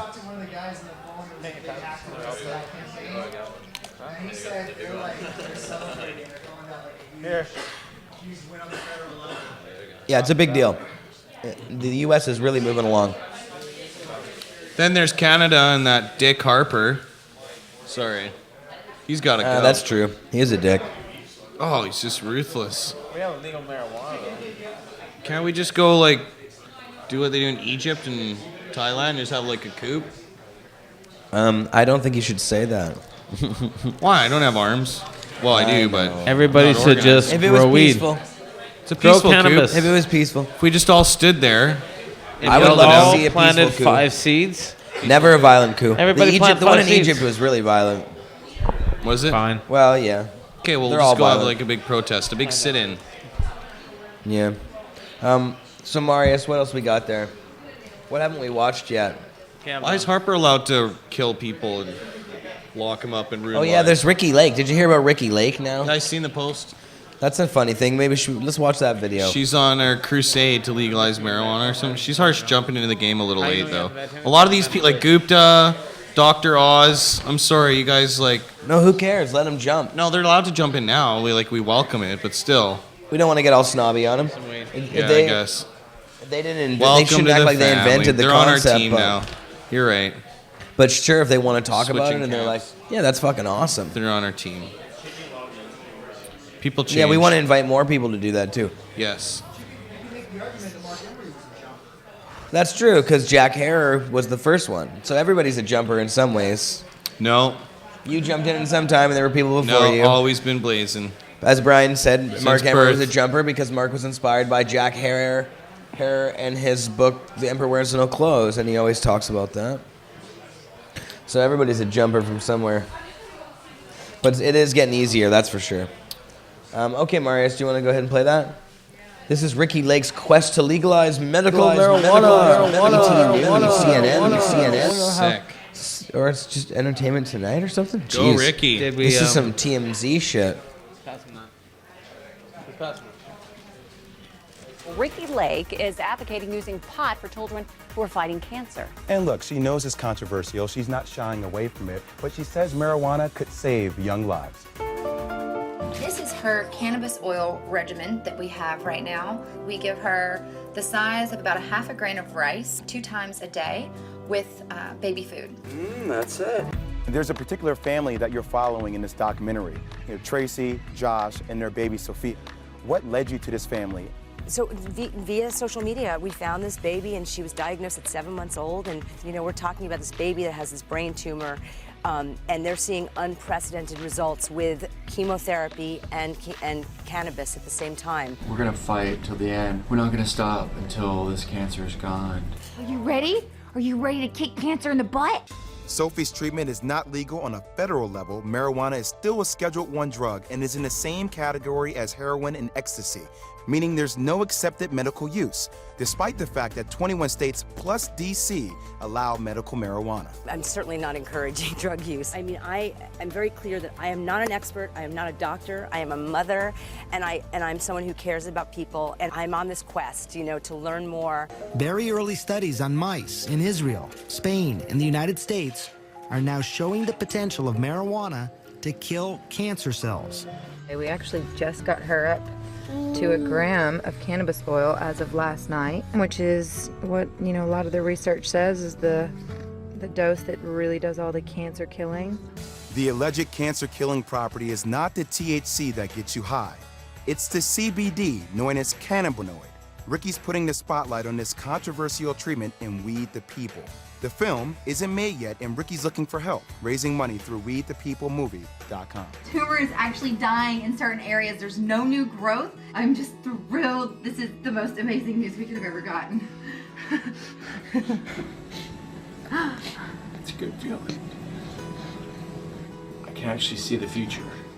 I can see walking little Sophie down the aisle and you know, taking her to first dance recital and all those things that you want to do. That's buddy. the way it is. If I don't grow it, I don't get it. Thank you. I can't afford to buy what I have. $10,000. All right, we're back. So, John, can you get me into there again? I want to read that. That was really cool. Well, I didn't see the Ricky Lake thing. I don't know how cool that was, but what I was reading was cool. So you're reading about the first clinical trials that are now being registered with Health Canada for basically for cannabis for medical purposes. That's right. So there's an article here. This is weedmd.com, posted by WeedMD.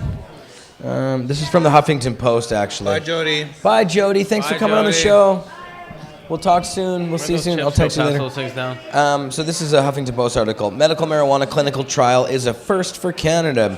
I'm just going to read a couple paragraphs here. Canada's first medical marijuana clinical trial has been registered with Health Canada, a milestone that could be the first step towards legitimacy in the eyes of the medical community. The trial will measure the effects of marijuana on patients with osteoarthritis of the knee versus other patients who receive a placebo. For years, the Canadian... Weed? Well, placebo, I guess, yeah. I guess they have to give them fake weed. Salt pills? Yeah, it's oregano. For years, the Canadian medical establishment and Health Canada have not accepted marijuana as a legitimate form of medication, despite reports from patients who say it's an effective alternative to opiates for pain relief and research from other countries that backs up that finding. But a Supreme Court ruling in 2000 gave Canadian patients access to medical marijuana, of course, and put Health Canada in the awkward position of distributing a substance it doesn't condone. So, let's see. Yeah, it's talking about how the doctors are now entering in. But this was actually commissioned by Prairie Plant Systems. That's who put the study on. And the study will provide prescribing physicians with the clinical data they're looking for. Brent Zettel. Yeah. So Brent's in front of the press here talking. They're going to study several varieties of medical marijuana that have varying degrees of the plant's two most active cannabinoids, THC and CBD. Hopefully it's not the stuff that Prairie Plant Systems is I selling. was just thinking that. Because if it is, then the damn study's going to Well, fall. what it's opening up to is there's more actually licensed producers that are getting into research and development, and that's why they're jumping on board. So we're going to see more and more. There's tax credits for that also. Oh, of course there is. That's the whole idea behind it. I sure hope they're not It's a using money their business. weed. It's all about money, but at the same time, at least we're getting the We research should find done. that out. I want to find that out. Because Health Canada did scrap their research projects in 2006. PP weed is, the PBS weed is really bad. It is PP. So, what's next up on the list there? Video jockey?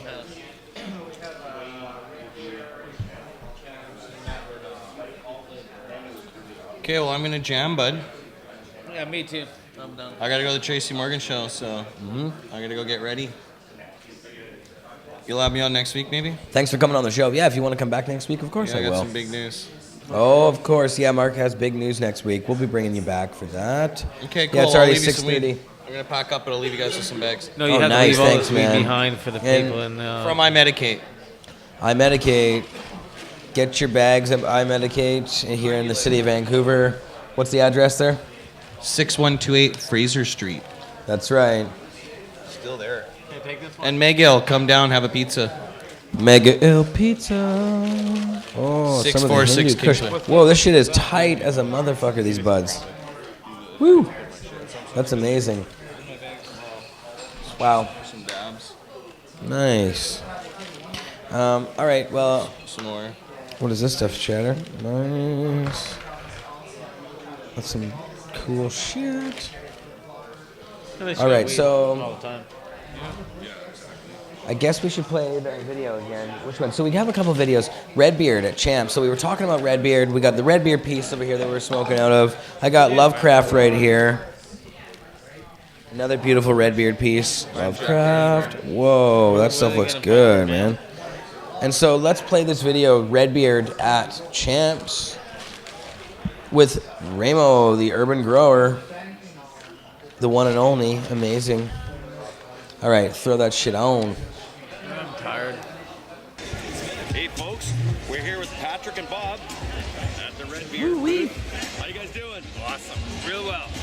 Right on. Can you show us some cool glass? You got lots of it right here. Yeah. Well, I only brought, 6 pieces this year.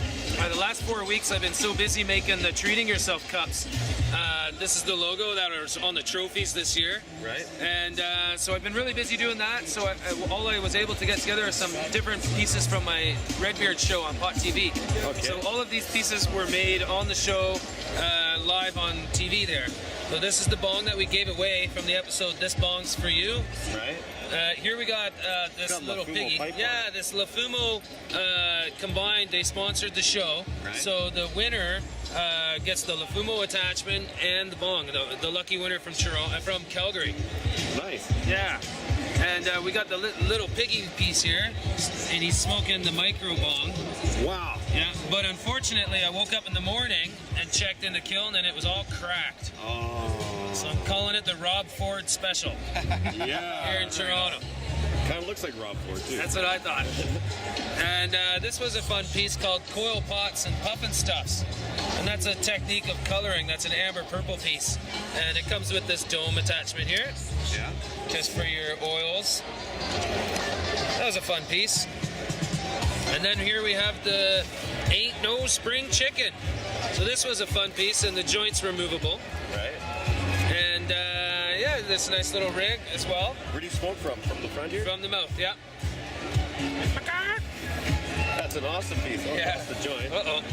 Stick that back in there. How many hours did it take to make this? This one was a couple days. Couple days. Yeah. I like the eyeballs on the top, too. Yeah. And actually, my friend Vagabond Glass made those eyeballs for me. Vagabond works in my shop up in the Okanagan a lot. Good friend of mine. Vagabond. Oh, yeah, free spinning eyeballs. Yeah, take a sticker of his. And the last piece from the episode I got is the matching mini. And this has the crystals growing out of it. And it's also a rig, an oil rig in the dome. That's a nice piece. Very heavy piece. It's double layered. Yeah. So it's really thick. Twice as much work too. That's awesome. Yeah, just a couple more bongs that I made. We're having a good time here at Champs Canada. Right on. Glass gathering, are you doing it this year? You betcha. July 4th, 5th, 6th, up above Whistler. Nice. You'll be there, right? I'm scheduled to be there. I got a cabin and everything. Bob will be there. I'm gonna be there. Right on. Looking forward to it. I hope everyone can come out and have a good time. And if you need more information about the gathering, go to gcgg.ca. Nice. I also want to talk about the Pot TV show. Yes. When can we watch that? Every Saturday, 4 p.m. BC time. So that's 7 p.m. in Ontario. And as soon as the episode's done, it's uploaded to the live stream channel and also to YouTube. So check out the Redbeard show on YouTube. Cool, I will. If somebody wanted more information about Redbeard Glass, where'd they go, Patrick? Redbeardglass.ca. Awesome. Well, thanks for talking with us. Thanks, Remo. Bob. Right on. Awesome seeing you. Yeah, brother. Keep watching Irvin Ramo for more coverage of the Champ Show.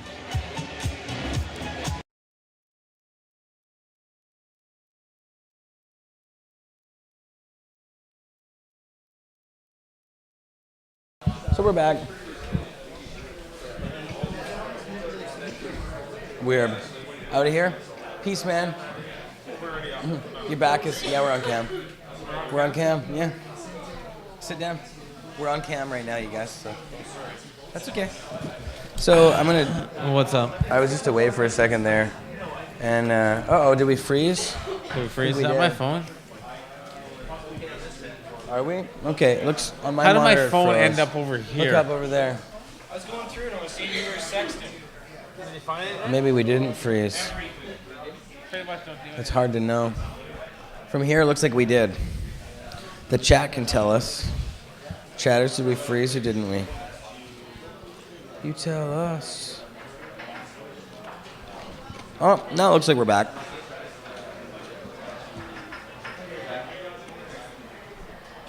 So yeah, we're back. Yo. Talking about the Champ Show, talking about the next events coming up, like Look at this. like the Green Rush Conference we're having here in June. It's gonna We're be. going to, Mark's gonna come out, of course. He'll be there, right, Mark? There you go. Yeah. See you guys. Yeah, that's not. I'm gonna You open said this you were one gonna up. be there, so. Yeah.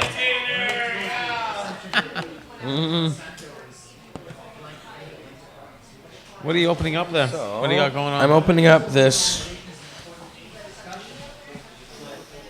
Just Add bottle, it's called. The Jab. Step 1, purchase a single serving juice bottle available at most retail locations. This is step 1, my Snapple bottle. And step 2 Just is stick it on, it's drink really the easy. juice,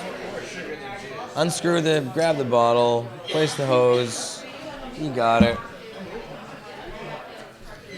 How's it work? Not well. Does it work? No. It doesn't work? Right.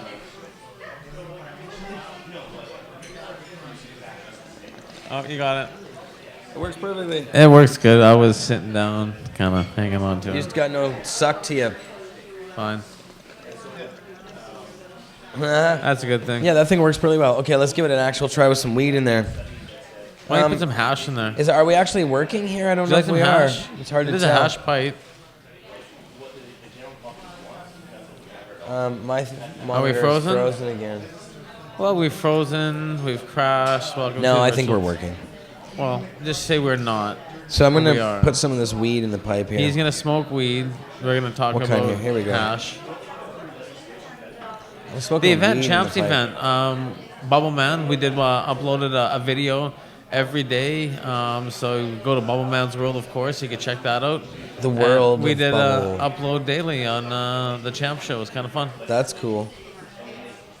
The man of bubble. What are we doing? Oh man! All right, here we go. We got this weed pipe. We got a Snapple bong now. Snapple bong. We got a weed pipe. Smoking some weed. Yep. Where's my lighter? There you go. Oh yeah, big bud. Lighter on up. the top. All right, here we go. Yeah, keep it going. What do you got in your Check hand? it out. What is that? Peanuts? Yeah, some of those. What are you guys doing? I leave the show on your. Snapple bottle bongs. It does need a lot of suck. So this is the Snapple bottle bong. I'm pretty sure you can buy it at your local Shoppers Drug Mart or Home Hardware. Not. Well, So hopefully they'll be carrying these in your This local is bong the- stores. This is the jab. The jab. Just add bottle, travel friendly bong. It's just the top part, and you put a Snapple bottle on the bottom part. And they didn't pay me anything or anything. They just gave me this thing, and I was like, Where can we get one? I'll throw it. Cleverly gave it to you. Yeah, that's Nice. Where can you get one? I don't know. Probably at jab.something. www.jab.com. Just Justaddbottle.com. Justaddbottle.com. There you go. Imported by Just Add Bottle, P.O. Box Station, Toronto. So they're not made here. They're brought to Canada. Yeah. Probably say made in China. They work. They wake. We Peace, man. Mark's leaving. Fox, you didn't give Todd up, Hancock Sandy? tickets. So we're. Yeah. Yeah, get Tracy over here. We'll be here. Okay, peace. Text us, eh? Thanks, Mark. All right. So, Marius, is the chat able to see us? What are we saying? Yeah, so they why don't just you get hear over your here? disembodied voice. What's up?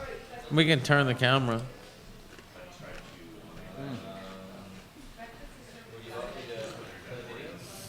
Yeah, we got more videos to play. Got more videos to play. When are we gonna have a question period? We should have a question period. Well, what we have. Ask people in chat a question period. I mean, it's. This is what we have. We're gonna wrap the show up. Marius, if you want to come out here and hit the bong or something, you should do that. Come out on the couch and hit the bong with John. Let's do ride that. the old pony with John here. No, not like that. Oh, that's okay. Don't fall down over there, Mr. Magoo or Mr. Bean or whatever. And, yeah. Right.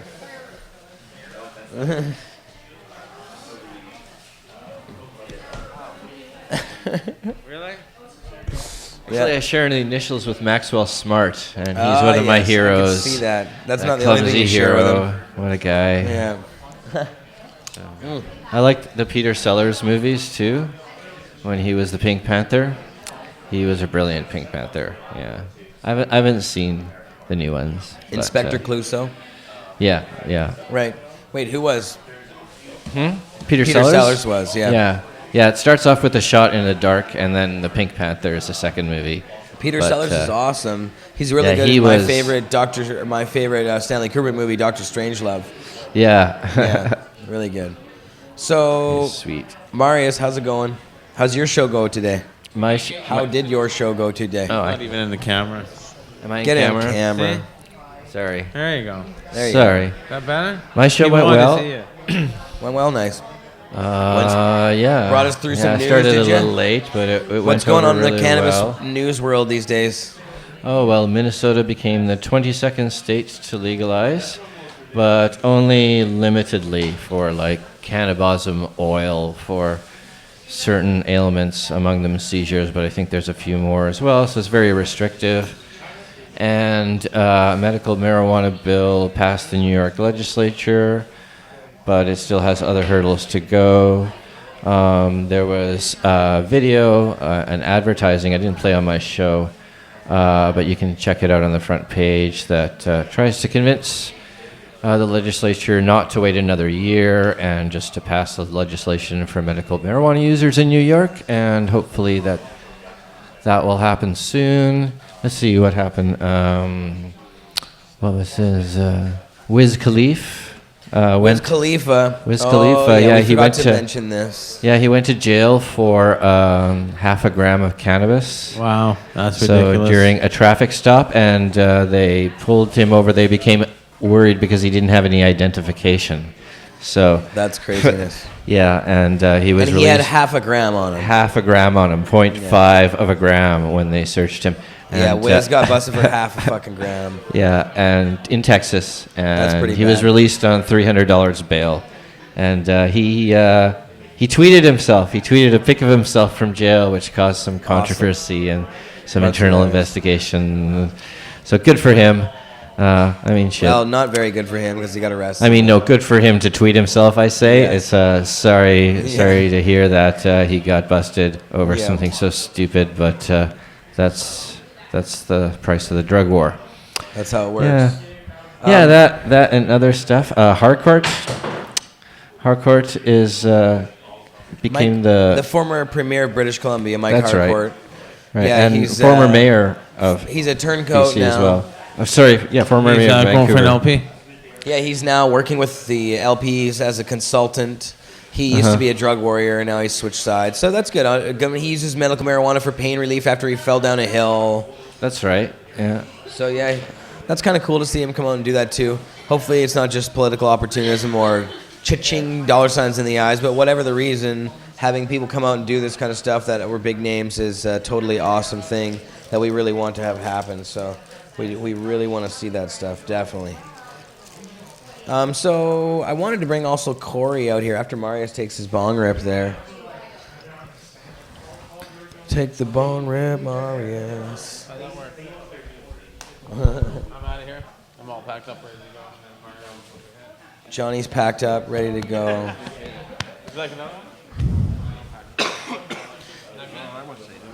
So Marius, you were hitting Lovecraft there. Do you like that bong? It's a beautiful bong. It's quite nice. That's a Redbeard piece. Redbeard is That's, a fantastic glass blower. My Little Pony. He's getting lots of play on the show today. He has his show. You got to tune in for the Redbeard show. Tomorrow, Saturday, 4 p.m. Pacific time, Redbeard show. And I want to bring Corey out here onto the show. So one of you guys should shuffle away. Yeah. You can grab that after John if you want. I gave Marius your lighter. Oh, don't let him run off with that. Your Snapple bong. Don't. Oh yeah, the Snapple bong. See, the beauty part is this: you can take a puff and then just take a slug. This is a lid to something.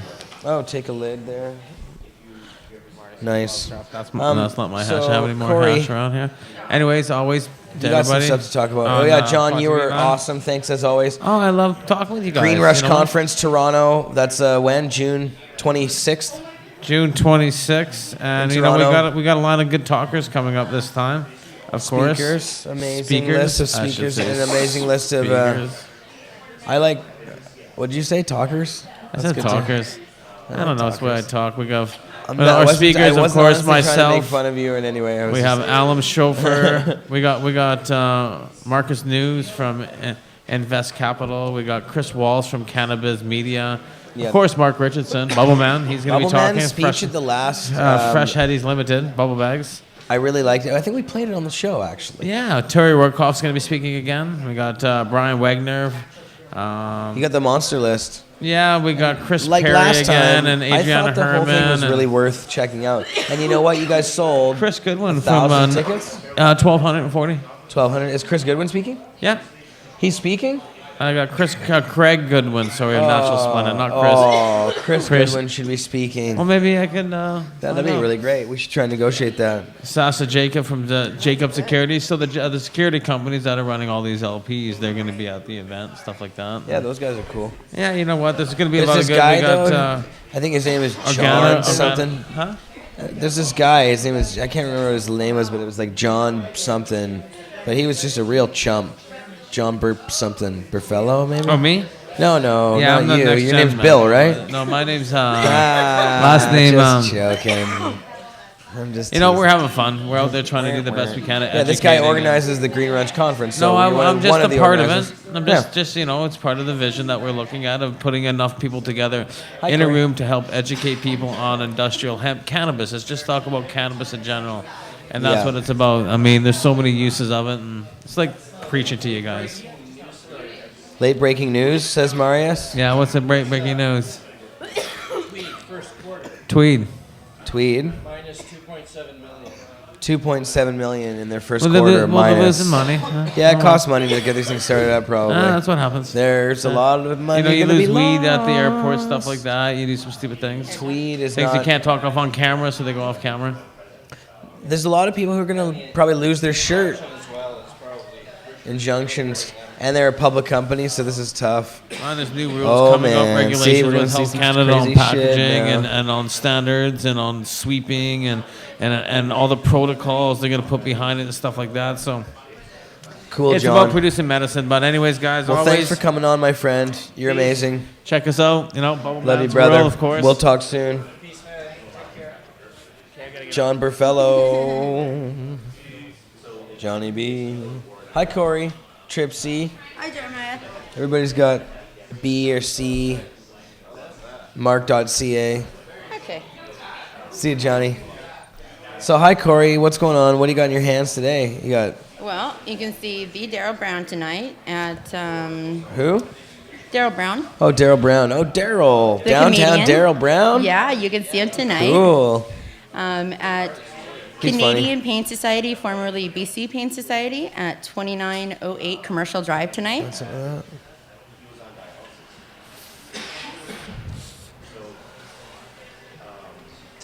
And Van City Medicinals had their grand opening oh yeah, right. while you were going to Toronto.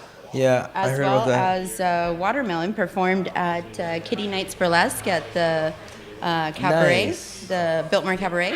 Cool. Watermelon's great. My pal over She's there, always nice she on the caught, beach she caught selling her photographs. stuff. We got permission to take photographs while she was there. And then Oh, you did? Cool. Watermelon did an interview with me as well. And so I'll have those videos coming up soon. Cool. And you shot some video.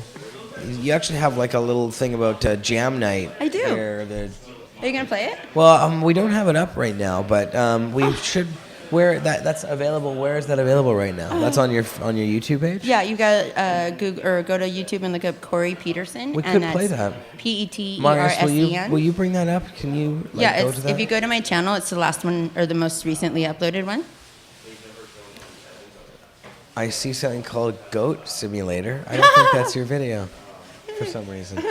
Why would you want to simulate a goat? I'm not- For what reason? To see it? Yeah. Interesting how that works. And you also have a picture next to you there, Corey. What's going on with that? Oh, well, I'd like to thank Jeffrey Van Dyke for finding this when he moved and returning it to me. I really appreciate that. Can I see that for a second? Oh, yeah. The back has a. Oh, yeah, the bag's really awesome. It's from the Rock Shop. Cori.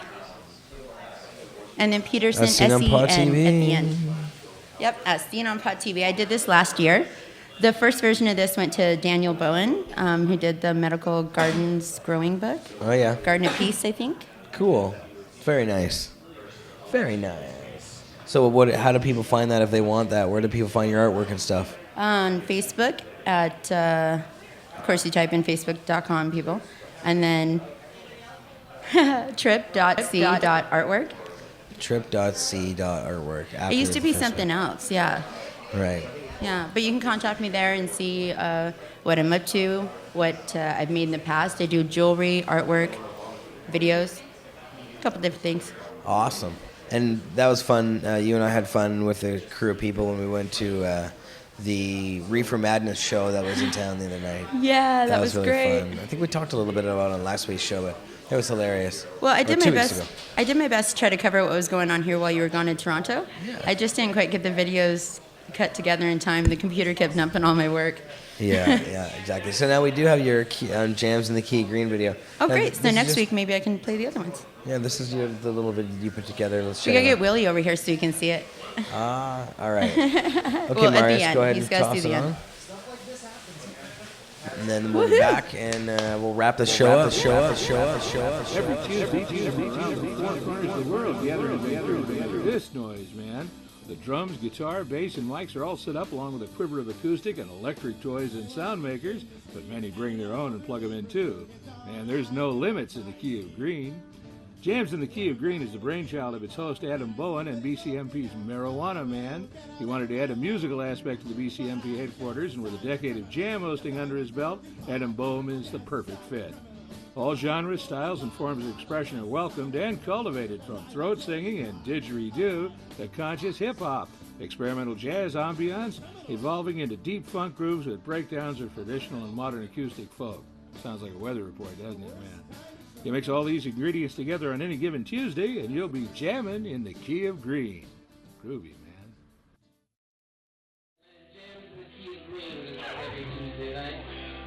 You bring the guitar, the bass, the drums, the microphone, the instruments. We get stoned and we play music, ladies and gentlemen. Have a lot of fun. If you don't happen to be a musician, but you happen to be in the room, that's okay. James in the Key of Green is also a spectator sport. The audience is just as important as the players. We'll figure it out as the night progresses. My name is Adam. That's the alchemist on the bass. Got Colby on the keyboards and Boot Chop ready to play the drums. If you'd like to be a part of the evening festivities, all you gotta do is put your name, like Willie's doing over here. A little piece of paper that we provide for you. Put it in the jam cup. You pick names at random out of the jam cup, and that name gets to choose what happens sonically for the next 15 minutes of the show. If you didn't bring any instruments, don't worry about it, that's alright, we got lots here for you. Lots of toys, things. You can sing it all.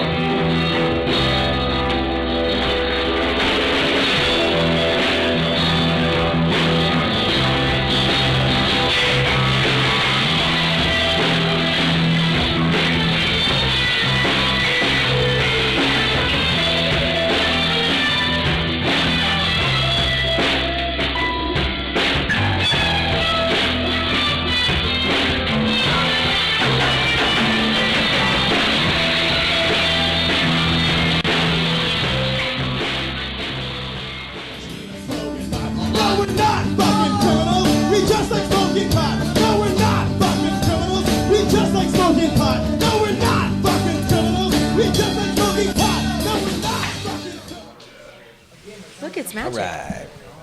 Ooh. It's magic. There wasn't anything in there, and now there is. Holy cow. And all the weed's gone. And all the weed's gone from the table. Oh my god. All the weed is gone. It's all been divvied up. So Another one bites the dust. I just wanted to thank everybody who came on the show today. Met Mark, and we had a big posse on the show today, actually. Corey. Why am I forgetting everything already? Wait, Because who came on the show? Gone, partying I was your gone? ass off. I wasn't really partying that I mean, much. working I was partying very a little hard, bit working when I very, was very hard. gone. So Sorry. we had Jodie Emery on the show earlier today. We had John Berfelo, and I'm trying to think, who else do we Jason. have? Oh, Jason Wilcox, of course. Yeah, I mentioned Klokeid already. And then what about, did you talk about any other things for the summer that are upcoming? Yeah, we talked about all that Oh, stuff. But then you know what? Bill Vandegraff, the guy you saw in that video, will be on the show next week. So he'll be talking. What was You're going to find out when you can see Watermelon again. For Watermelon? You can see her comedy again at another burlesque. Oh, at Watermelon? the Rio Theater, When? July 11th and 12th. Oh. And it's in the video that'll be coming out next week. Oh, cool. Watermelon's the shit. Wait, are we frozen? Yeah, no, that feed keeps freezing, whatever. Oh yeah, maybe it's just. Are you sure? I can't monitor, so. Need to get a better computer setup. Yeah, I know. My monitor sucks, and I'm monitoring on the screen across the way there, but it looks like it's frozen. So. Yeah, exactly. It's always hard to know whether we're frozen or not. They might actually be able to hear us, but just have it like. No, yeah, we're chilling. We're chilling. So. Smoke me up, Scotty. Yeah, I want to play this video before we go. This will be we won't be on the other side, but whoops. The volume. There's my monitor. See, I should be monitoring on my phone. I want to play this video. This is Matt Murnaugh cruising around the Champs Expo last weekend. Dope Chef doing the little video production on this Sweet. one. It's a really cool video. So, yeah, I wanted to play it because I love Matt, and I think he does a great job in Oh, this Matt's video. really awesome. Yeah, he's hilarious. Yeah. He was, he's been doing a lot of great stuff lately, and so I wanted to go ahead and play this, Marius, and then that'll be the end of the show after that, guys. So thanks for watching, and we'll see you next Friday. You can always watch new stuff on Pot TV all week long. Tons of great marijuana content, news and views, so check that shit out from all of your friends here at Pot TV. And at Vapor Central as well. They do a lot of videos on Pot TV all the time. So, Marius, throw it on down, my friend.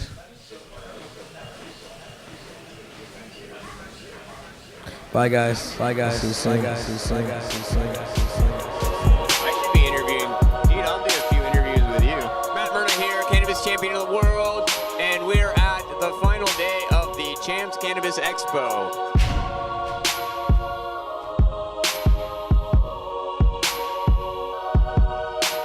Go figure that Marco Renda was creating some serious pot here.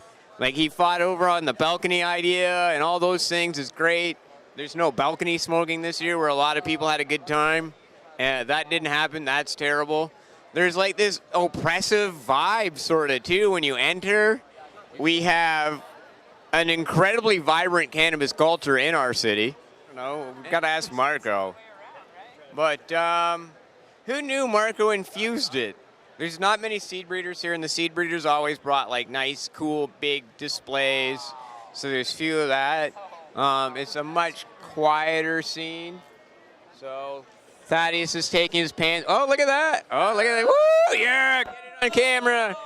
Yeah, that's Thaddeus from Medman Brands. Nice. It's rare I will say that about butt crack from a man. You like that? Yeah, all right. That's how amazing we are here, and yo. Dude, you caught me with my shirt off. No, we caught you with like your butt crack, like right down to. And to be truthful, I might have seen ball hair. Oh no. You're good that I'm good about sexuality and nakedness in general. That's Kurt Wiscombe, Tattoos for the Individual, world famous tattooer. They look great, and I was just talking about the lack of sexiness here. We were actually just talking about the lack of action here as well. If that's where we're going, yeah. So there you go. Done. Back to work. Nice. So there you have it. And people do this just around me in general, though. I had nothing to do with that, and I will get blamed. You made that guy take his pants off. I'm just a victim of circumstance here. That's right. Yeah. I have the power. It's mind control, really. Yeah. It's over here. Yeah, let's go over here. Let's finally get to work. We have the Marijuana Smoker's Guidebook. We brought 52 books with us, one box. You can see what we're down to. I think there's 1, 2, 3, 4, 5, 6, 7. There appears to be 8 there. It could be high. I don't know. I'm a little high. Had some caramels today. I really like the caramels. Recommend them. We have the Kush Pixie Kitchen here. And we ninja'd a booth together. Cookie dough, which she doesn't know. I saw her like cookie doughing the icing on the cakes. I've spotted it. Fuck y'all. She takes off next. I'm just going to start spooning it. Apparently that's what people do in her house. Cookie dough cupcakes, bro. And unlike those other people, like we were talking about sexiness, look at this. This is a cupcake holder. This is not like some bullshit. This is like a total cupcake holder. It's pink. It's girly. People will go, oh, my God. And there's a line, usually a line, around her because, like, people love cupcakes, people love weed, and people like attractive cupcake holders that sell it. So it's all about sexiness when you do a trade show. We're one step above flea market. Let's be honest here. One step above flea market. No carpets, no nice signs, nothing. And there's beer sales here. beer pong, like I'm a fan of Flashlight, who is the sponsor of the Marijuana Zone during North by Northeast, so I don't know why they're here. But it's cool that we have it here in Toronto. It's great, being the 4th largest city in North America, that we can do these things. You can, like, the glass here is really good if you go for local glass. The seeds that are here are really cool. Ed Borg's over there eating lunch, I see. Serious Seeds still came out. Dynafem Seeds came out. Medman brand, Canadian. Boys, they're here. Like, there is stuff. Well, people are from all over, so it's really hard to campaign, especially now that we're running in Ward 20. We're just focused right in the campaign down there in Trinity Spadina area. This, of course, is, I believe, part of Trinity Spadina. It goes down this far, yeah, right down to Lake Home Turf. So it would be cool if they, normalize a conference, if they, given that the city's got a mayoral election, provincial election, heck, Trinity Spadina's in a federal by-election. There's a federal by-election happening right now. They're electing an MP. These guys like to do stuff that they get to meet people at. I didn't see them here. David Sunaki went to the Winter Fan Expo. I don't see David Sunaki, mayoral candidate. He's not here. But yeah, they usually, come around, meet people. Great opportunity. I know all the cannabis industry here, so that's been really cool. I'm in favor of legalizing it, tax and regulation. Here's the Trudeau. And, I just have to say this. If he doesn't legalize marijuana, like, in a year of getting into office, he will put more potheads in jail than Stephen Harper did because of mandatory mins. So he needs to realize he's got to act quickly. He doesn't act quickly, very quickly into his term, we'll be able to say, well, you put more potheads in jail than Stephen Harper did because of mandatory mins. They're just starting to see mandatory mins. What people need to know, they're seeing mandatory mins now just starting. The Conservatives are just putting potheads in jail now. So the big bubble, as people get popped, right? If you get popped today, you don't see court for 18 months, you're in 2015, the potential end of the Conservative term, potentially the beginning of the Liberal term. So you will be in jail if you get caught today during a Liberal term of office. So people need to understand that he cannot just sit there. He's saying it. He has to do it. He has to move quickly. Or to be truthful, this statistically prove that he will put more people in jail than the Harper regime. Boat cruise last night, epic boat cruise, proper. Weather was good. I was in a long sleeve jacket. I would dress for the weather, and it was really good weather. Like, they just no boats on the water, so they just sort of did like a big circle, and you got to just party it down, looking at the skyline. I presume being like 200 meters away from the harbor or something, smoking pot is legal. Somehow in the middle of like Lake Ontario, 200 meters out, smoking weed's legal. Somehow that must be true. I wonder if that's true for gambling. Maritime, the Lake Ontario maritime law is if you're 200 meters out in Lake Ontario, just cruising between the islands of Toronto and the city, you can just smoke weed legally. That was that night. Friday night, Vape Social. Phenomenal party at Vape Social. We had internationally recognition. We had Ed Borg from Delta 9 Labs. Gave away seeds. He's over there. He slings seeds like a nobody's business. Just slings them. Slings seeds like no... Look, he's just slinging seeds. Just stay on Ed. Just look at him. He's got goals, eh? He got up early. He set some goals. To sell seeds, you gotta work hard, man. Look, he's pulling out the hash. He sells it with the hash. Hold on, there's Margot. I didn't even see him sneak in. Margot, we were talking about you, and I gotta say, no, it's good. I gotta say, you had some serious badass touches that brought the culture of pot to this building. Yeah. It feels like a swap meeting here. I'm gonna be truthful, but I gotta say, in the years Marco Renda did it, the show was sexy. Thank you. Who knew? Who knows? So you do it, you know, like, fuck, I feel like at a flea market. Flea market. So, champs, bring Marco on board as a consultant to sexy your show up, please. Like, I don't even really, like, we get along, don't get it. Trust me, man. Fuck, who knew that Marco Renda was making really sexed up the show? How's the competition going? Oh, it's phenomenal. Like, we're so behind because there's so many entries. Like, we had something like 60 entries in total, you know? And the boys worked till like 4:30 in the morning on Friday just to make sure all the bags everything was bagged up. But then we had to work at 8 o'clock in the morning, so we didn't get all the entries out until like 1 o'clock in the afternoon. But I'm sure all the judges are really happy. Most people I talked to are saying, how do I get through all this weed? Yeah, what about all the dabs? It can't be done. It's hard to judge something like this in such a short period. Well, you know what? They try and do it in Amsterdam, but as you know, in Amsterdam, you've been to Amsterdam in the Cannabis Cup, everybody has to go around to all the coffee shops and buy all their samples. So by the time everything is said and done, you're spending like $2,000, $3,000, right? Here in Canada, we do it right, $420, and they get all their samples. You know, 33 grams, 33 different samples, right? For $420. That's it. T-shirt, bag, entrance at the champs, entrance at the, like. It's a steal, to be truthful. Yeah, it is. You did great. $7.10 if you wanted the extracts. You know, next year. We were giving it away yesterday at the seed company judging. We had a whole whack of people over at Vape on the Lake, and everybody walked home with a bunch of free weed. They judged it there, and they still walked away home with free weed. Quick secret. Cannabis asked me to drop off 60 grams at Marco's on Wednesday. So I know people went home with at least something that I probably entered.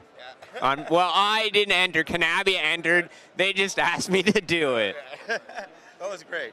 That was really good. I'm glad you enjoyed. I definitely know Cannabis. Like, I know the guys who entered. I'm like, yeah, we didn't win. I had to break it to them. I even told them, like, we're not going to win. They're like, just drop it off for Marco. It was great. Listen, I tell you, it was a very hard competition. It was very hard to judge. All the entries were really good, both in the seed company entries and also in the private grower entries. So, you know, whoever didn't win, don't feel bad, because it was just, it's just that tough of a competition this year. And voting, I've done the Prairie Medicinal Harvest Cup where we whipped people for voting. On the Open Cup, you have a bit more, like, it's hard to get all the votes in. We know that. The seed company one, you bring in a special group for. Well, yeah, basically you do on-site, and they're judging on-site. We do one strain at a time, so we have a group of people that do just indica, a group of people that do just sativa, and a group of people that do just the hybrids. So there you have it, and it's fun. We'll let Marco go. His phone's ringing. He's a popular man. Ed's over here selling seeds. How's the seed slinging, Ed? There could be more people, and it's a wonderful event either way. We, love chatting with people. The camaraderie is great. Good turnout either way for the amount of people. People are happy with hearing the information we have about our products and seeing what direction we can go to assist them, perhaps, with MMAR and trying to get the patients to still retain some of their rights, before any kind of issues happen. Let people grow proper medicine and perhaps come and do our own proper project here, because I'm a bona fide medical patient myself. I've had 8 to 12 car accidents, and that's why I moved from America to the Netherlands. And now with laws and prohibition coming to an end, I'm going to be doing several projects with colleagues in Colorado and California, Washington, wherever it's legitimate, as well as other nations that I've been working to collaborate on, of course, especially the Netherlands, where I've been living for the last 20 years. But what's the most popular item on your menu today? People like a little bit of everything. I mean, it's not just one popularity, because, if it's just one thing of anything, I have to have all day long, and I get bored of it after a while. So I like a variety. I like even enjoying some of my colleagues' things, I tell it like it is. I'm so proud of what we do, and I know our stuff is, beneficial to people in many ways, and I don't mind helping out our colleagues in competition where other people are scared in that way. Our Canna Sutra is our flagship strain. I've grown the Canna Sutra myself. It's a great indica with that nice sativa kick, so you're not completely it's not couch locked jaw dropped. It's couch locked head in the cloud lock.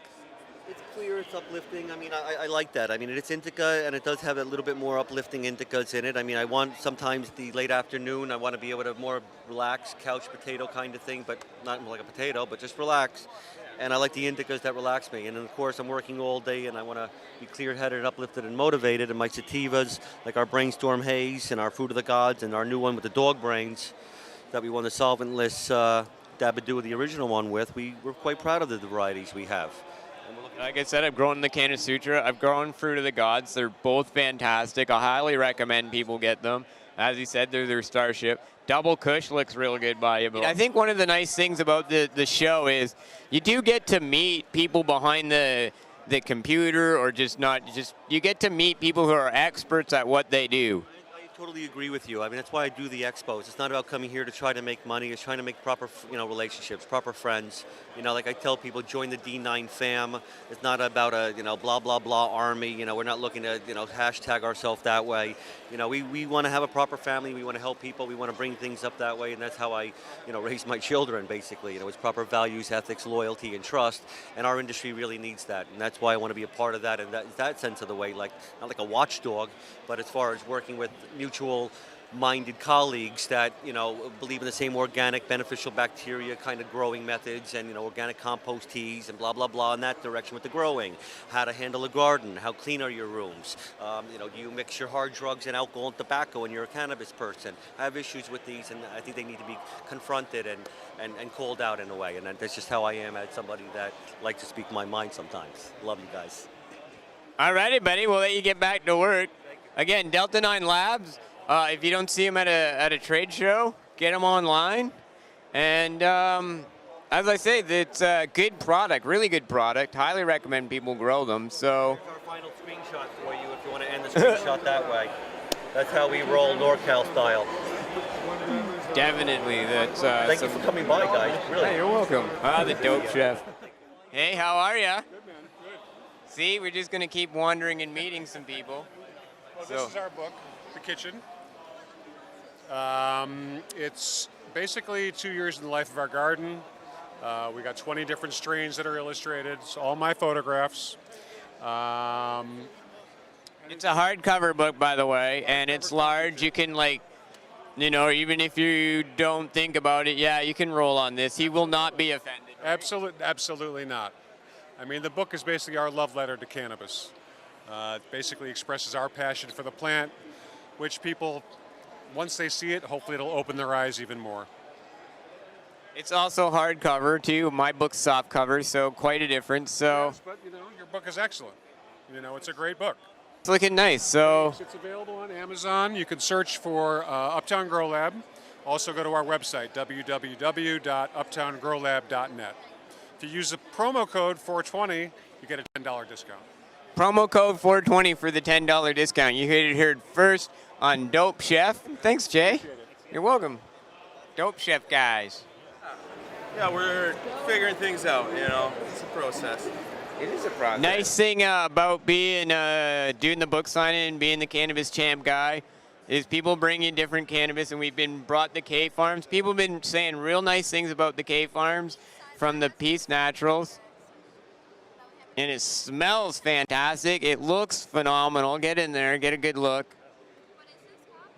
And it's really, really nice. Yeah, that's from a licensed grow. It's 100% legally produced cannabis in Canada, Canadian grown, Canadian boys, locally grown even. I mean, I think they're probably within 120 kilometers of Toronto. People love that, and people are saying real good things about the Peace Naturals product. It's not just me. I always check with other sources, and to be fair, I've had a guy come by and say they really, really enjoy the Tilray product. They said Tilray's really good, and I know the guy, so. Honestly, I'm glad there's a lot of good product coming out now, because in the initial, we seemed to be the only ones that had anything at all that was worth buying, and it did put a lot of pressure on us. And now as we're able to consistently start to pump out that product, it is good for the patients to have the selection and be able to look around and find what works for them. Because obviously, you know, we came out with a lot of strains anticipating that we could grow a lot of those strains and keep them in inventory, but that really wasn't the case initially, just because people find what they really like and that's the one they really want. And so we obviously can't keep 50 strains in inventory with the growth space that we have. So it is nice that some of these other LPs are coming out that actually do know how to grow some good product and will provide the patients with that selection.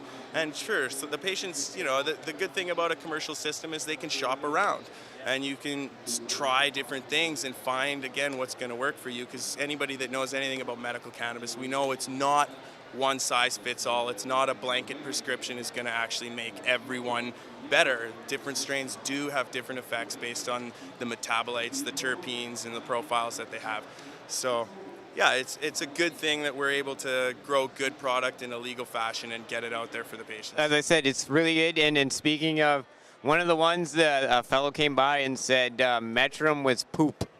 And I can tell you, I was just a judge at the Cannabis Cup in Denver and got to try, 40 different indica strains down there as part of their judging process. And there was really only 3 to 5 that I thought were comparable to some of our top indica strains. So we do know what we're doing, I think, on a global scale, and there are really good growers out there. I think it's the beginning stages of anything. It's a startup. It's going to have hiccups. It's going to have issues of any startup's going to have. But the regulations and the requirements of Health Canada are staggering, really, and we're learning new ones all the time, about paperwork that we need to be filling out and filing all the time, and it does make things a little more difficult than just farming a plant, which on a basic level is really what this is farming a plant. But we're trying to farm a plant in such a way that it's produced really high quality, no contaminants, and that's really is a concern for them, making sure that people aren't getting sick off of cannabis, even though most of us know it's pretty difficult to get sick off smoking a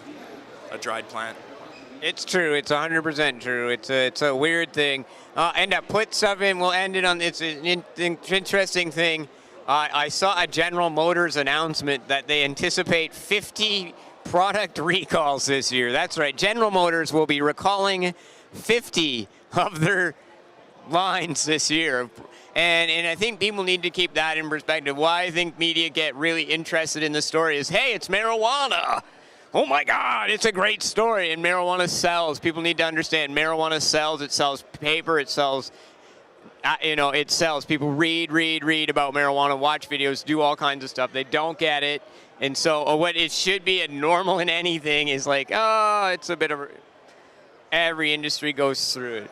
If you've ever bought a package of strawberries, you've seen the amount of mold that is allowed, to be in that package. And we all know that more people die every year in this country from E. coli infested lettuce than have ever died globally from cannabis use. So but again, being a new industry and Health Canada stepping in as taking it from Schedule 1 and making it a medicine, even though they're not calling it a medicine, they do have to legally cover themselves as well to make sure that we're not selling crap. I have a question. I agree. I have one question. The moisture level in the final product, they measure that. What's it like comparatively what I'm used to?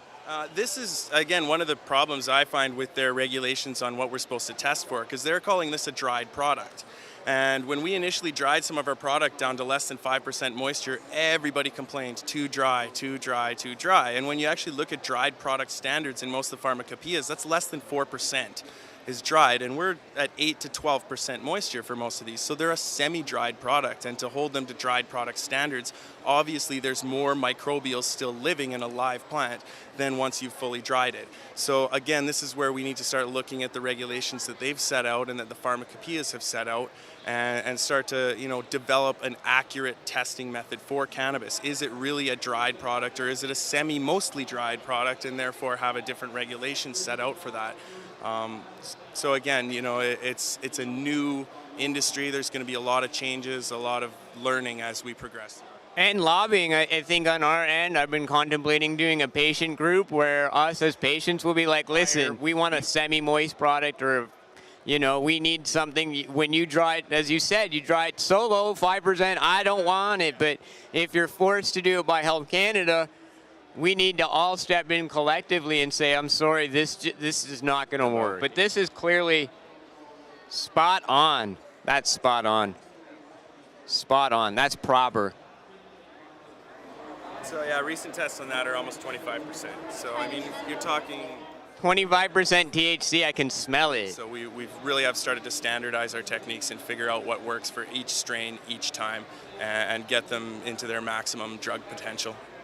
And as I say, people come to me, and it's not me saying it. I look around, and people are saying, hey, Peace Naturals is good. So people are enjoying it. You know, when I hear a person use the word poop to describe the product, and they were very disappointed. And I also said, hey, listen, Metrum didn't want to do an interview on the marijuana zone.